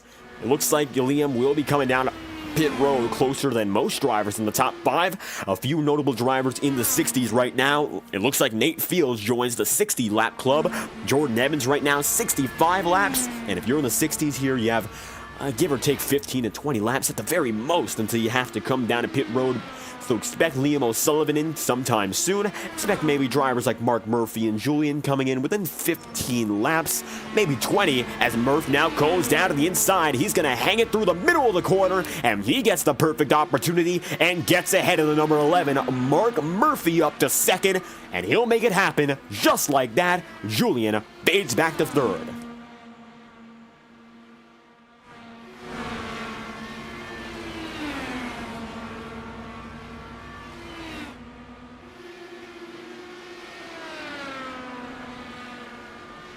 Nice move there for Mark Murphy. 7 seconds back on Jesper. And now, even though it looks like he's not going to catch up to his IAR teammate, it's going to be Altena Autosport running 3 and 4. Only for Liam O'Sullivan to drop low. And here he comes again. 67 laps remaining. And there goes O'Sullivan. He'll make it in. Now down to 5th, and he'll fall back a little bit further. Pit cycle is truly open in a 67-lap run, a little bit shorter than last time around, and it looks like O'Sullivan makes the call to go for a dead split. 66 laps to go, and it's going to be Liam O'Sullivan coming in after 67 laps, as Jesper Orman comes across the start-finish line once again, and through turns 1 and 2 he'll go. 53 laps on this run. Expecting by about 35 laps to go, all pit stops will be concluded, and we'll run this race out from then on. And it looks like it won't be any other trouble. Jordan Evans is the final driver on the off-lead lap section of the circuit to still be driving. He's 3 laps down currently, but finds himself racing nonetheless. And even though it's been a little bit of a tricky day for him, he's been able to hang on and keep himself, relatively speaking, in good spirits. He's now going to find himself 3 laps down. And although it looks like maybe a top 10 might be out of the picture, he's done a real good job of just staying where he is and controlling his car since getting involved in previous incidents. Jesper Orman going to lead the way, Mark Murphy second, Julian Altena in third, Matthias Strauss then in fourth, with Gary Lover in fifth, Cameron Bauschen in sixth, and Nate Fields then seventh, with Craig Forsyth then in eighth. Looks like Fields a little bit slow through that time around, and Nate should have to commit himself to pit row with the next few laps, if of course he wants to keep on driving. That he will. Nate's down and in, so is Julian Altena, and so third place driver makes his way in, as does Fields, and finally Jordan Evans going to make the move in as well. 61 laps to go, and still counting down. Jesper going to find himself 240 laps in, the advantageous driver with a chance to come down to pit road and split this race even in 2 laps time. It looks like the preferred way for a few drivers right now is that even split, and going for that even split, it's the safest perhaps, but at the same time you're going to wear out your tires rather quickly, so that undercut does have a downside, and these drivers, they know it. Coming in for Team Watson, it's going to be the 86 of Cameron Bauschen once again, as high as 5th early in the race. He came in from the 6th spot, and he'll be cycling down yet again. We'll see where he does cycle down, because it looks like he won't fall further than 10th here. Nate Fields now going to be 1 lap down overall, and Cameron would be due to be right up next as he makes his way in. The purple and green machine coming down to his pit stall and letting another driver go by. Liam O'Sullivan now back on the lead lap. Cameron going to fade back further, and O'Sullivan admittedly now up to 7th, looking for a little bit of a comeback run. Shades of Road America, now about a second behind his teammate in Julian Altena. They're both now going to be somewhat closer to each other. Julian maybe not a quick pit stop. Admittedly though, it looks like Julian spent less time in and out, and Liam is still slightly gaining. 57 laps remaining for Jesper, and all eyes are on the leaders and when they will choose to go down a pit road. This race is simmered down more than anything else. No major action going on. The yellow flags are set to be unlikely. The weather is changing slightly. Let's take a look at that. Partly cloudy skies. The track temperature has decreased to 10 degrees over the course of this race. Humidity, though, still quite high at 35.73%. And it looks like that's the way it's going to remain. A very high humidity circuit. Ambient temperature down from 86 to 84. And the track temp in the triple digits with winds northwest bound at a mile an hour. And here we go again. Mark Murphy heading down to pit road this time by from second on the order. And the tires should have a little bit less trouble handling these slippery surfaces as the sun begins to go down. Now Jesper Orman, race leader, comes in after a 63-lap stint, and much shorter than what we saw last time by. Matthias Strauss is going long though. He's on a 72-lap stint here and deciding to do the unthinkable, go long and try to end up faster later.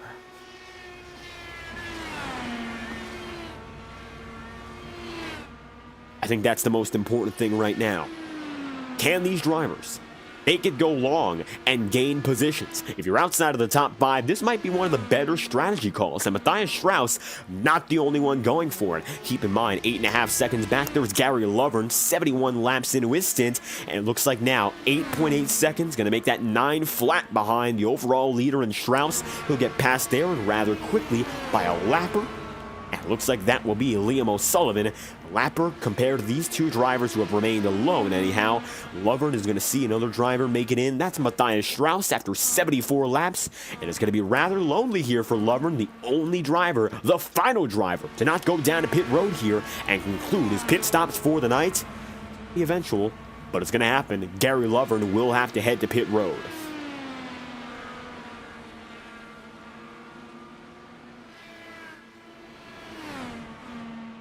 Coming across the line, 51 laps to go. And so now it looks like Matthias Strauss is going to be getting back on his way. Should be able to cycle around the likes of Andreas Eakin, Cameron Bauschen, around where he was previously. And so Gary Lovern going to try to go for this gambling maneuver, and he will make his way in. Jesper Orman will once again cycle up to the race lead, and that he does without any hesitation. Just like that, is going to be new race leader. Same old though, the number 2 of Jesper Orman, looking for his 3rd oval win of the season. This is dominance, and it has been all throughout the season. Admittedly now, Julian's going to be cycled up into 3rd, but look who's up in 2nd. Craig Forsyth. Craig maybe not the best driver all throughout the night, but he has been able to make himself a second-place driver through a savvy pit call. He went down to pit road, give or take 25 laps to go, and has decided that's the right way to go about things. He goes for the undercut, perhaps the biggest on the track, and look where he is now, finding himself now with 49 laps remaining. Advantageous compared to most other drivers, and he's made the most of that opportunity and now finds himself exactly where we see him, second place here in the final laps of this race. More on the Gary Lovern machine. He's going to cycle down to 9th as a result, going to find himself one of the last on the lead lap, and overall, maybe not a gain necessarily, but he's still going to stay inside the top 10, so breaking even overall. He is currently in the 9th position, and overall, of course, he's been up to as high as the lead due to the cycle, but 16th to 9th. Overall, a gain of 7 spots today. Got a real good job, Gary Lovern. How about the day he's had here? Bottom of the field, up to the mid-pack, and the strong mid-pack at that. Maybe a chance now with new tires to gain against a few other drivers to remain just ahead of him. Cameron going to be in 8th. And Cameron Baushin, overall a very solid driver in his own right tonight. 7.2 seconds back on anyone else he can compete with, though, and it looks like he's really not going to have much of a fight right now. He's not going to be working with any drivers. He's got nobody else in the draft, and it looks like that's more of the norm for these drivers who are still left on the track here. It's awfully spread out. There's one lapper still on the circuit, and everyone else is fending for themselves in these last moments. Here's Mark Murphy. He's in 4th. And right behind him, Liam O'Sullivan in 5th. They're the 2 closest drivers to each other on the entire track, and they're separated by about a turn. It goes to show how not only quick this track is, but also how spread out it has become. Mark Murphy right now, still nowhere near Julian, and Liam O'Sullivan, admittedly, nowhere near the drivers he's ahead of. Take a ride on board, speaking of with Liam O'Sullivan right now as he rides at 5th, and we'll see exactly what's going on.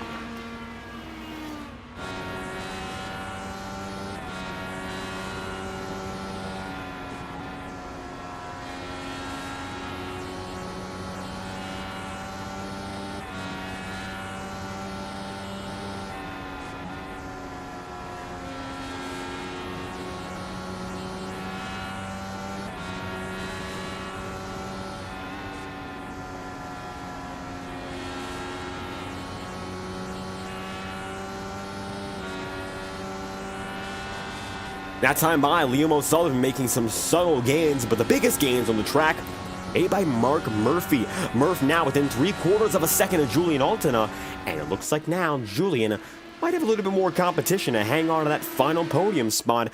Murph is here, and he knows one thing. He's got the speed for a podium. He did previously. Now he's just got to make his way up and prove it one more time. And for Julian here, you got to wonder what he can do. Defensive driving, of course, it's been the most important name of his game all throughout. If it wasn't for that, he wouldn't have hung on in the lead so long against Jesper and hung on in 2nd through the last stint. But now he's in jeopardy of losing the podium entirety. And look at how far ahead Craig Forsyth is. 2 seconds up. Yeah, he's 9 seconds behind Jesper, but relative to the rest of the field, he is far and away, and there's very little trouble for Craig right now. He'll be sailing till the end, but Mark Murphy going to have to be sailing at full force if there's any chance at the top 3.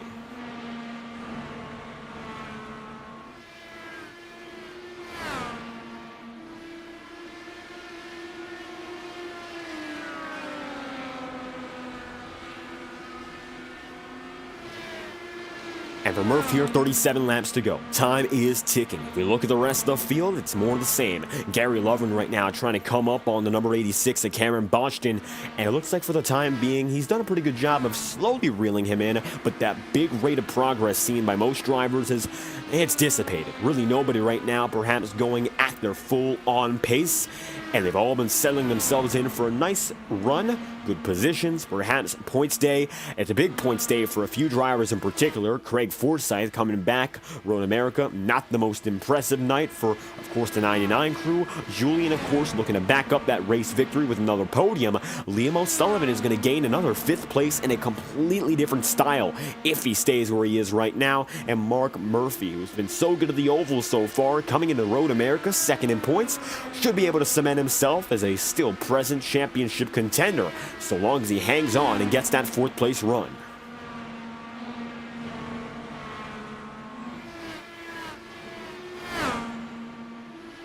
33 laps to go, and time is ticking. Gary Lovern has made those gains, and a few lappers maybe getting closer to the leaders. Lovern, you see him here, coming slowly but surely up to Cameron Boschkin, and number 86 machine is right now 8th. Will fall down to 9th if Gary can get there, and it looks like time is ticking for Cameron.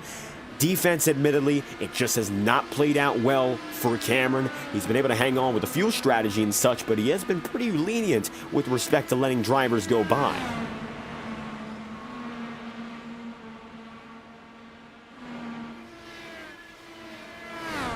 Going up to the top side once again, using those multiple grooves. That's been perhaps the name of the game for 86 machine as he's coming up on Liam O'Sullivan. The difference in laps for these drivers, it is coming in clear. Looks like for the time being here, Andreas Eek going to be in 7th, Cameron Boschkin going to be 8th, and Gary Lovern 9th. Multiple drivers here, you're seeing a lap down. O'Sullivan just making it by the number 86 again, so Cameron 1 down, Gary Lovern more the same, and it looks like Matthias Strauss may very well be the final driver left on the lead lap, and it looks like that he is. Matthias now trying to get back in the picture. Jesper Orman got by him, and with 29 laps to go, it's going to be Jesper once again coming to the stripe with the edge. Gary Lovern now within half a second here of Cameron, the 86 machine. Slowly but surely, time is running out. Will anyone else be able to make a major pass here? That remains the biggest question. Half a second for Julian and Mark Murphy. Murph has been making gains. Suddenly, no major advantage has been established between either of them, and the lap times will show you as you look on our screen once again. Taking a look at the left side of your screen, and you'll see the last lap these drivers ran in mile-an-hour speeds. Mark Murphy, a mile-an-hour quicker than Julian, 173 versus 174. Same difference here. Julian, a 172.7. Mark Murphy, nearly 174 miles an hour flat. It's clear now that Murphy does have the speed, but does he have the time? That's going to be all up in the air as we come across the 25 laps to go this time by, and we'll see whether or not Julian has what it takes. Time is ticking. Julian Altena knows it. 0.5 of a second for Julian here, and the picture slowly becoming smaller and smaller. The light at the end of the tunnel, it's still visible, but it's few minutes away, and it might be a few minutes away too many. As many laps as these drivers have put down, 300 laps total. Jesper, he's not putting them down quick enough for it to be very easy for these drivers, and admittedly, that's the big thing. Lap driver still losing time. Position still to be swapped, and it's all coming down to the leaders with 23 laps to go. This time by, we are going to run it back for 22 laps remaining, courtesy of our friends at TrackCams22.com. We'll be back after the crank it up you're going to see here, getting it loud with the best cameras in all of iRacing. Let's crank it up with 22 laps to go.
16 laps to go now, and Jesper Orman up and ahead by nearly 10 seconds. Julian, Mark Murphy, third and fourth respectively. It looks like right now, no movement between the both of them as it stands. They have stayed in exactly the same positions. And admittedly, the big question becomes whether or not Mark Murphy still has what it takes. He's been gaining, ever so slightly, but the gains have been marginal. A few hundredths of a second, if that, and maybe even a few thousandths. But that time by, he gains a tenth of a second on the lap. And Mark Murphy, from an 18.5 to an 18.4, definitely quicker that time around, and if anyone has it in the tank, Mark Murphy looks like he could swipe that third position and make it an IAR double podium. Craig Forsyth smack in the middle. The Blackmagic Studios 300 all comes down to this. The last moments for both drivers here, and looks like the picture is clear. Murphy's now right within the frame, right behind Julian, and this is what it all is going to be about. Whether or not he can make this pass quickly, or if he'll have to wait a little while. Right on board now with Murph, and you'll see going down and under. He'll take it about a lane lower, decide to stay right in tow, tucking back in, fifth gear at 11,000 revs a minute. Murph's inputs here, as you look at the left side of your screen, switching gears, trying to get the power down. Nothing has come of it. Keep in mind, no chance for these drivers. Make it happen with a push-to-pass button, and the oval race is all natural. 11 laps remaining. Julian going to be third. Mark Murphy there in fourth. 180 miles an hour as they go down the front stretch again, and the final 10 laps will be here. As long as these drivers keep it clean, we should be going all the way to the checkered flag.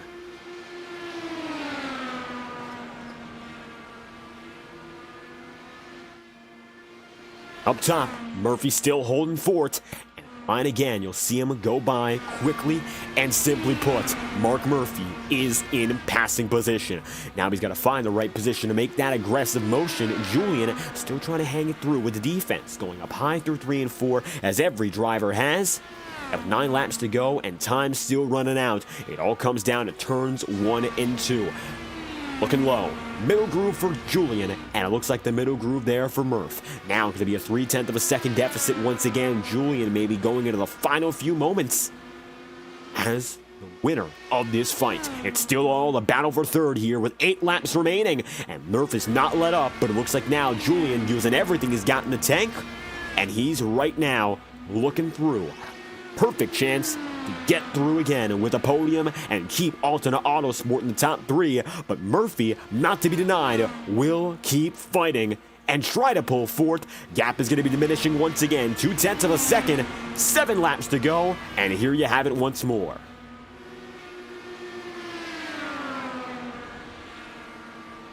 Now with time slowly but surely being eaten up by both drivers. Up on the high side, 69 machine of Murph is right there, working down the front straightaway. Nothing yet. Up top, here comes Mark. Julian going to be down low and going to try to keep on defending, but the attenuator just has not been touched at all. No contact, not close enough for Murph to even put that dirty air up on it. And with 5 laps remaining and still coming through, Murphy still remains behind. Take a look from the back end of Julian here, and you'll see Murphy's trying everything, hasn't found some success.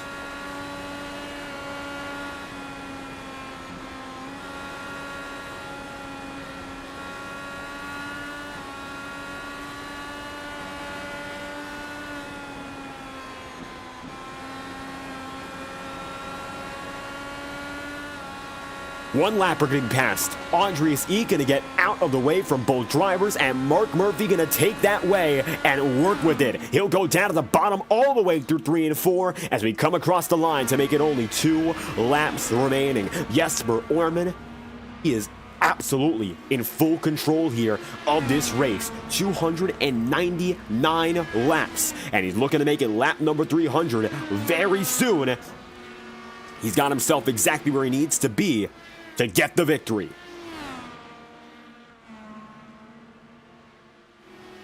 White flags out.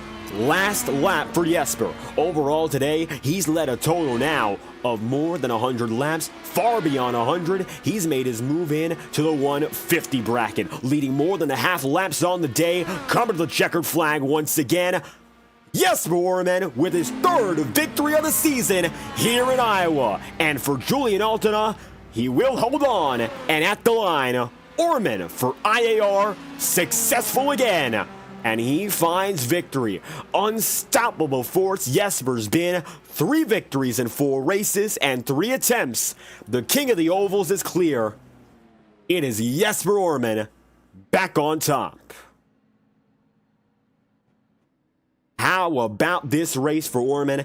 Risky moving strategy. He went down to pit road before anyone else, and he will reap the benefits with victory in hand.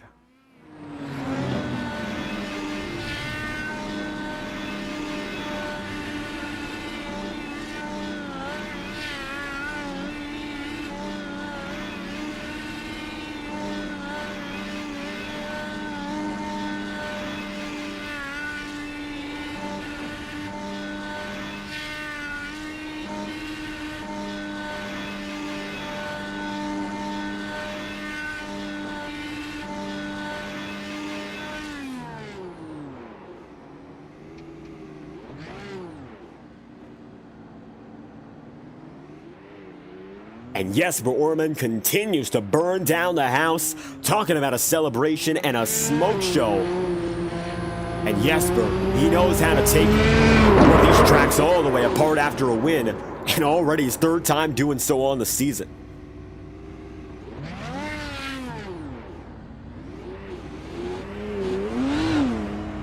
Coming down to pit road, a winner again, Jesper Orman collects the checkered flag and pulls home for the victory ahead of Craig Forsyth in 2nd and Julian Altena in 3rd. Mark Murphy just a 10th behind for IAR as well, 4th place, and the final driver on the lead lap. Then from there it'll be Liam O'Sullivan, who's going to be in 4th, rather 5th. Then from there, Matthias Strauss in 6th. 7th place is going to be Gary Lovern, and 8th is Cameron Baustin with Andreas Eek, position number 9. 10th is going to be Nate Fields, and 11th spot on the order. Then from there, well, you got to look just back to the number 60 of Jordan Evans. 12th place on the order, beyond Jordan Evans, is Dan Ench with Fyodor Dovzhenko in 13th, Sheridan Wade in 14th, Tom Holland 15th, Cody Meadows 16th, and Lee Kane position number 17. It'll be John Christensen 18th and Aiden Millward in 19th, Joseph Morales in 20th and 21st. Then Yaroslav Donskoy with Seb Kinder 22nd and last on the day.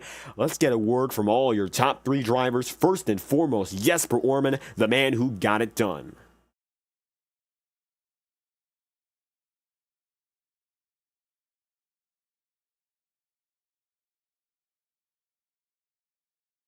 So, Jesper Orman, race winner on the day, Craig Forsyth 2nd, Julian Altena, all 3 drivers you'll hear from them very soon live on FTN. And a fantastic performance, of course, from all the top 3. Craig Forsyth really coming out of nowhere at the very end of this one to come home with 2nd. Maybe not the most expected driver to come away with a successful run, but one of the better drivers here at these road courses and ovals alike, and he proves to be an all-around driver, getting the win once again. All 3, your top 3 drivers are waiting for us right now, so how about we bring in the driver who got it done today and showed us all what it was like to pull through on pit strategy and some big finesse. Jesper, you might have not started at the front of the field tonight, maybe not where you would have liked. 5th, of course, but you got your 3rd win and made it all work out at the very end. The checkered flag is yours again. How you feeling? Yeah, that was a fun race. I had some pedal issues there at the start, so I had to start from the pits. I was lucky they actually released me like as soon as the green flag came out, so I was afraid I was going to lose like a lap, but it turned out I even came out ahead of like the last car on the grid. It was super weird. But anyway, from that on, I was like, okay, I'm going to try to save my tires, see where it takes me. We had 2 yellows. So the first one I pitted at. The second yellow I didn't pit for. We had 3 yellows. So the second one I didn't pit. And I was basically hoping for that yellow to come out because I was not good on fuel, whereas my teammate Mark was. So I really needed a yellow, and like I had 5 laps to go on my tank, and the yellow came out, and I was like, okay, now I'm firmly in the lead. And from there on, just trying to control the race. Julian pushed, and he actually overtook me there. I wanted to take care of the tires a little bit more. So, but from that on, from the third caution and back, and and all the way to the finish line, it was a really fun race. Went all green, and I gotta say, I'm a bit tired. I felt those 50 laps. They really took their toll on me. I just couldn't. I couldn't push. I was just done. Well, it looks like even if you couldn't push there at the very end, the first half of the race was really make or break. And the most important thing about it was, I think your first pit stop of the day decided to go down earlier compared to everyone else. What was it like that led you to that decision, which seemed to help you out in getting victory? Yeah, I know that the tires they wear a lot here. The wear is very very high. I was kind of in the back of the field, and usually it's a no-brainer for me to head to the pits and take tires. I know that I can make that time up. Uh, okay, positions are very important here at Iowa. Um, I just figured it's 300 laps, and it was like 288 laps to go or something. So, I mean, why not? Because if we go green, um, and you have those 12 extra laps, there's a chance that you can pretty much lap the field twice over. And then when the yellow comes out, if it comes out during that pit cycle, I will be a lap up on everybody. So, I mean, that was kind of the thing I was hoping for as well. Of course, rarely happens, but it's always good to have the field covered. I can say as much. And your third win here in the ovals, you have been dominant so far. It seems like your strong suit so far on the campaign. And lucky for you in IAR, there's quite a few more of these on the schedule coming up next. And the next of which, after we leave this circuit, we'll be moving on to Gateway, another somewhat small track, maybe not as small as what we see here. It's a mile in length, similar to Phoenix, which we went to last season. You saw some success there. Maybe a chance at victory once more? For sure. I mean, I got some revenge I need from last year, last season, I should say. I was firmly in the lead, hitting the wall for some peculiar reason. I have no idea why I did that, and I pretty much lost the race when I had it won. So definitely got some things that I need to take care of at Gateway for sure. It's a track that I really love. Uh, could be packy, who knows? Just got to make sure that you stay out of those walls, especially on that turn two exit. It's quite sketchy there. Maybe a chance to do it all over again. Burning down the house here in Iowa. Third win on the season. And IAR doing a real good job. Mark Murphy pulling home just a few spots behind there in fourth. Jesper, if you have any final messages for us after this race win, we'd love to hear it. Thank you for stopping by in the booth. You have any final shout outs you'd like to give out?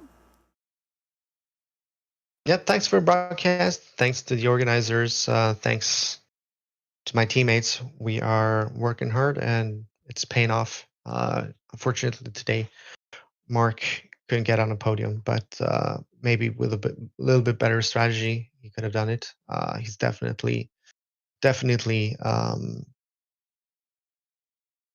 can I say? He definitely deserved a P2 today because he was stuck behind slower cars all day. All things considered, Jesper back on the top of the board. Victory lane is yours here in the Blackmagic Studios 300. We thank you for stopping by. Thanks. Jesper going to be on the way. Our second driver on the board tonight, Craig Forsyth. Maybe a little bit more of a surprise than the other two on the podium tonight. But Craig, you pulled something off on that last pit stop that got you up here, and you were consistent as a top 5 driver all night long. But you took yourself to the next level. Second place today, and it looks like your strategy call, risky, it paid off, and you got position number 2. Yeah, thanks, Dave. No, I knew we weren't fast enough to. Initially, like off the start, I didn't have the pace for Julian and Mark and those guys. They just when their foot to the floor, they were just pulling away. So early on, we switched to a fuel save strategy. We knew after the one caution there, Jesper had stayed out, and so we knew that all we needed to do was have it stay green until he had to pit, and then that was going to lock him a couple laps down. He'd have to work that back off, and so we were at that point doing a fuel save so that we'd only have to do 2 more stops to the end.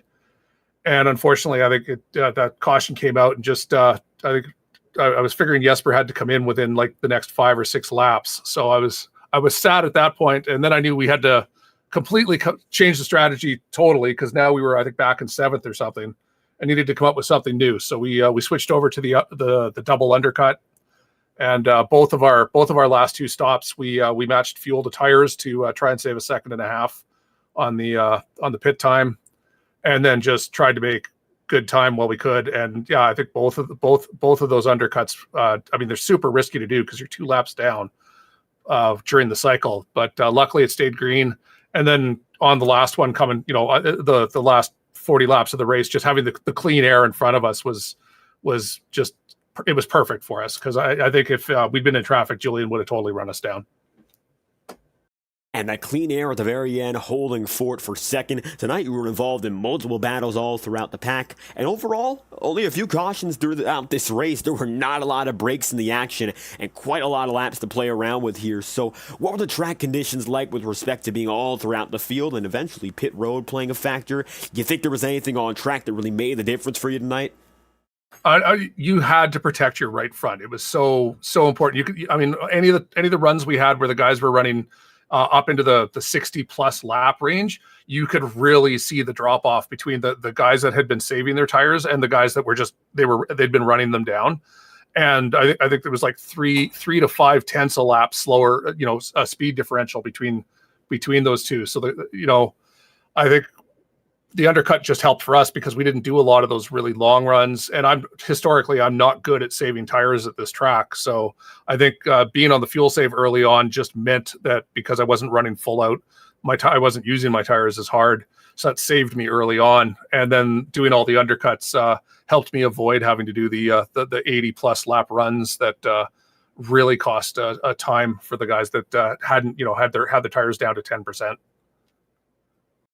Tire saving, strategy in the pack tonight, and all the above got you back up here for another really solid podium finish and a great way to build some momentum back into a bit of an oval swing here before we get to the middle of our schedule. Of course, the most important races on the campaign. Up next, got a few more of those ovals, and then, of course, before our 500-miler in Indianapolis, we got Gateway up next, 200 laps. It's another sort of niche circuit. We don't see a lot of chances to go to it, but I think of all the tracks that we've seen so far, it might be another good chance for a podium for this team, and maybe a little bit more. Oh yeah, no, I like that track. It's a fun track for me. I got to thank the whole 40 Racewear guys, the whole team. Good sponsor for the team, VOR for putting this thing on. Julian runs a good league. We enjoy our time here, and we keep coming back every season. And you for doing the broadcast. Thank you very much for picking her up. There we have it, Craig. Second on the day here, fighting from the lower half of the top 10 all the way up. Second on the board in Iowa. Thank you for your time, Craig. Thanks. Stay safe.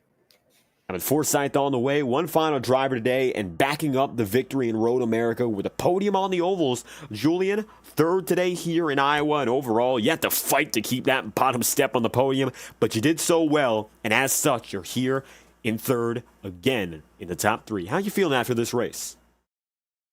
Very sweaty. It was 100 degrees earlier today in my room. It cooled off to about 95 at the start of the race. I don't know what the temperature is right now, but it still feels pretty humid and hot. So, yeah, it was a hard race. It sounds kind of cringy, but for a sim race, this must have been one of my hardest races I've ever done, considering the distance, and it's Iowa, it's bumpy, and it's hard on the arms as well. Like, I don't even use a direct drive wheel. And yes, I have chicken arms, but still, like, turning left for 300 laps, my arms are a little bit hurt. Especially with the race earlier today as well. Like, this wasn't the first race I did today, because the Iconic Series as well. But to go into the race itself, like, the battles overall at the lead from where I was, it was fantastic. I really enjoyed this race, especially at the end there with Mark. I've said it countless times before. Mike and I know really well how to race each other, and it's always great to race against him. I tried to hold Jesper behind me at some point in the race as well, but he was just way too fast, way too good on the tires. Like, he is an amazing example for all of us, and it's just incredibly hard to even get close to his level. And I feel like we're making steps it's baby steps which you need to make. So we're getting closer. We got 2 cars in the top 5 today with Altana Autosport. So a good day for the team. We beat one of the IAR cars who is arguably just as strong as Jesper. So really proud of my result here today. And everybody on the team worked really well together as well to get us a double top 5. But yeah, it was just incredibly hard to manage that race. I'll get it out of the way. It was just so hard to stay patient and try to stay on top of your tires because at the start of the race, the track temperature was like 46 degrees Celsius and it cooled off 8 or 10 degrees to the end. So managing that as well was really tricky. I think the IER cars really came alive there when it cooled off a little bit because they had more natural pace. Like I was able to keep up and keep them behind in the beginning, but once the temperatures dropped, it was just over. So yeah, like I said, baby steps, and we'll get there eventually. I know I have confidence in myself and the team. So yeah, that's about it. And we saw you in IAR fighting once again at the top of the board here in Iowa. And it looks like these are the top 2 teams to keep a watch out for as we head closer and closer to our Indy 500. Next up on the schedule, Gateway, 200 laps. And I'm thinking, if tonight, you saw, of course, many drivers, no breaks here, breaking a sweat. Expect another long haul as we head to Gateway up next. How you feeling about that track? It put on a great show last season in the second race at night. We're going to do more or less the same thing. So yeah, I believe we'll be using pretty much exactly the same setup, except for a click or 2 taller of a 6th gear, but that's about it. So based on last season, considering it will be the same setup, more or less, I think we're going to be in for a great show there. I believe I finished in the top 5 or even on the podium that season. I can't remember exactly from the top of my head. I do think I beat Mark to the line in that race, though, just about. It might have been for the podium, actually. That's just some vague memories I have from that race. It's been a few months since then. But I think it's going to put on a great show again. Iowa today was a race of attrition, but the next race I think is going to be a hard race. In terms of battles, I don't think you'll see that much attrition because Gateway in a way is easier, especially at night, than Iowa is, and it's a shorter race too. So yeah, just overall really looking forward to it and just continuing the battle with IAR because, like you said, I think I was actually thinking this earlier in the race as well. Like, geez, IAR and Altana Autosport really are the best 2 teams right now. and Leah was saying the same thing. It was a nice moment to realize like we can actually stick it up to those guys. Not quite to Jesper's level, but overall to the level of IAR. Don't get me wrong, it's an extremely high bar that they set. But it's really cool for us to get close to that and match that and actually compete with them. It's just it's awesome to race with those guys. They're great friends of mine, I should say.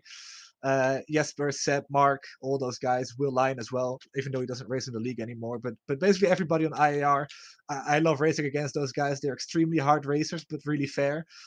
And they're one of the most relaxed top teams in the community. And I feel like I get along best with those of anybody that is actually racing in these high level leagues like IAS, for example. And I guess we can also say VOR now as well in a way, because we do have quite some decent names in here. So yeah, like I said, it's great to race with those guys and to have 2 cars in the top 5 with IAR in the field is great.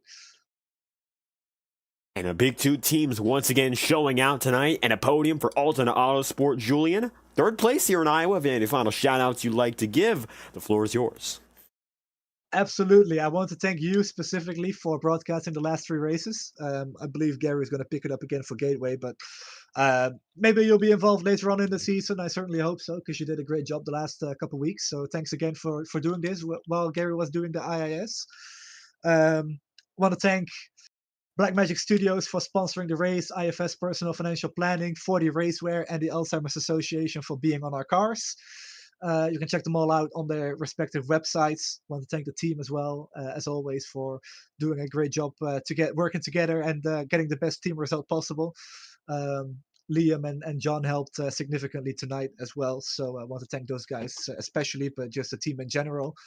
Everybody who came out today to race. I know the Spa 24 is going on, so to get 23 cars, it almost looked like 25, but 23 cars is still really good to see, and it just shows the health of the league, which is going in a good direction. So just super pleased for everybody and everything that's involved here. So I want to thank everybody over there in their cars and in their rigs and everything. Want to say hi to my girlfriend. She's downstairs. She's been watching the race. Hope she enjoyed it. And yeah, thanks to her also for the support with the racing. It's great to have. And somebody to talk to in real life, which is a nice change for me as well, because nobody in my life except my girlfriend now. She's the only one really interested in this, so it's nice to talk to her about it. But yeah, that's about it. I believe. I think I got everybody and everything. So yeah, looking forward to the next couple races, especially Gateway and Indianapolis, of course. And we'll see what happens in terms of the championship. I'm not sure where exactly I am right now, but I'm sure it's somewhere good, considering I've had a consistent run. So that's it. Thanks, everybody. And just like that, Julian coming through today, third on the board in Iowa. We thank you for your time. Absolutely. And sorry for my yapping. Well, there we have it. Julian on the way. Third in the day so far. Of course, we've spoken to all your top 3 drivers, and I think that just about calls for the conclusion of tonight's broadcast. Julian third, then Craig Forsyth in second, and your race winner, Jesper, by a long shot, gets it again. And Orman, winner for the 3rd time this season. He is having quite the campaign, and he's looking to get it back at it again for win number 4 when we go racing once more at Gateway next Saturday afternoon. 200 laps of racing. We hope to see you there once again. We thank you for watching tonight's presentation from the virtual Iowa Speedway. Exciting coverage all throughout of the VOR INDYCAR Series here from the virtual Iowa Speedway. If you enjoyed, make sure to leave a like on the stream and subscribe to the channel. Your support is always greatly appreciated, and we hope to have you watching once again on the VOR Racing Network whenever we're live. I've been David Kreutz, commentating and hosting all of tonight's action here. And it looks like we'll have our regular commentary team coming back for next week in the season beyond. So we hope to see you once again here live on FTN, Race First, P1 Broadcasting, and the entire team that brings it together to you on these weekdays and weekends on the VOR Racing Network. Thank you all for watching the Blackmagic Studios 300, and we hope you have a fantastic night.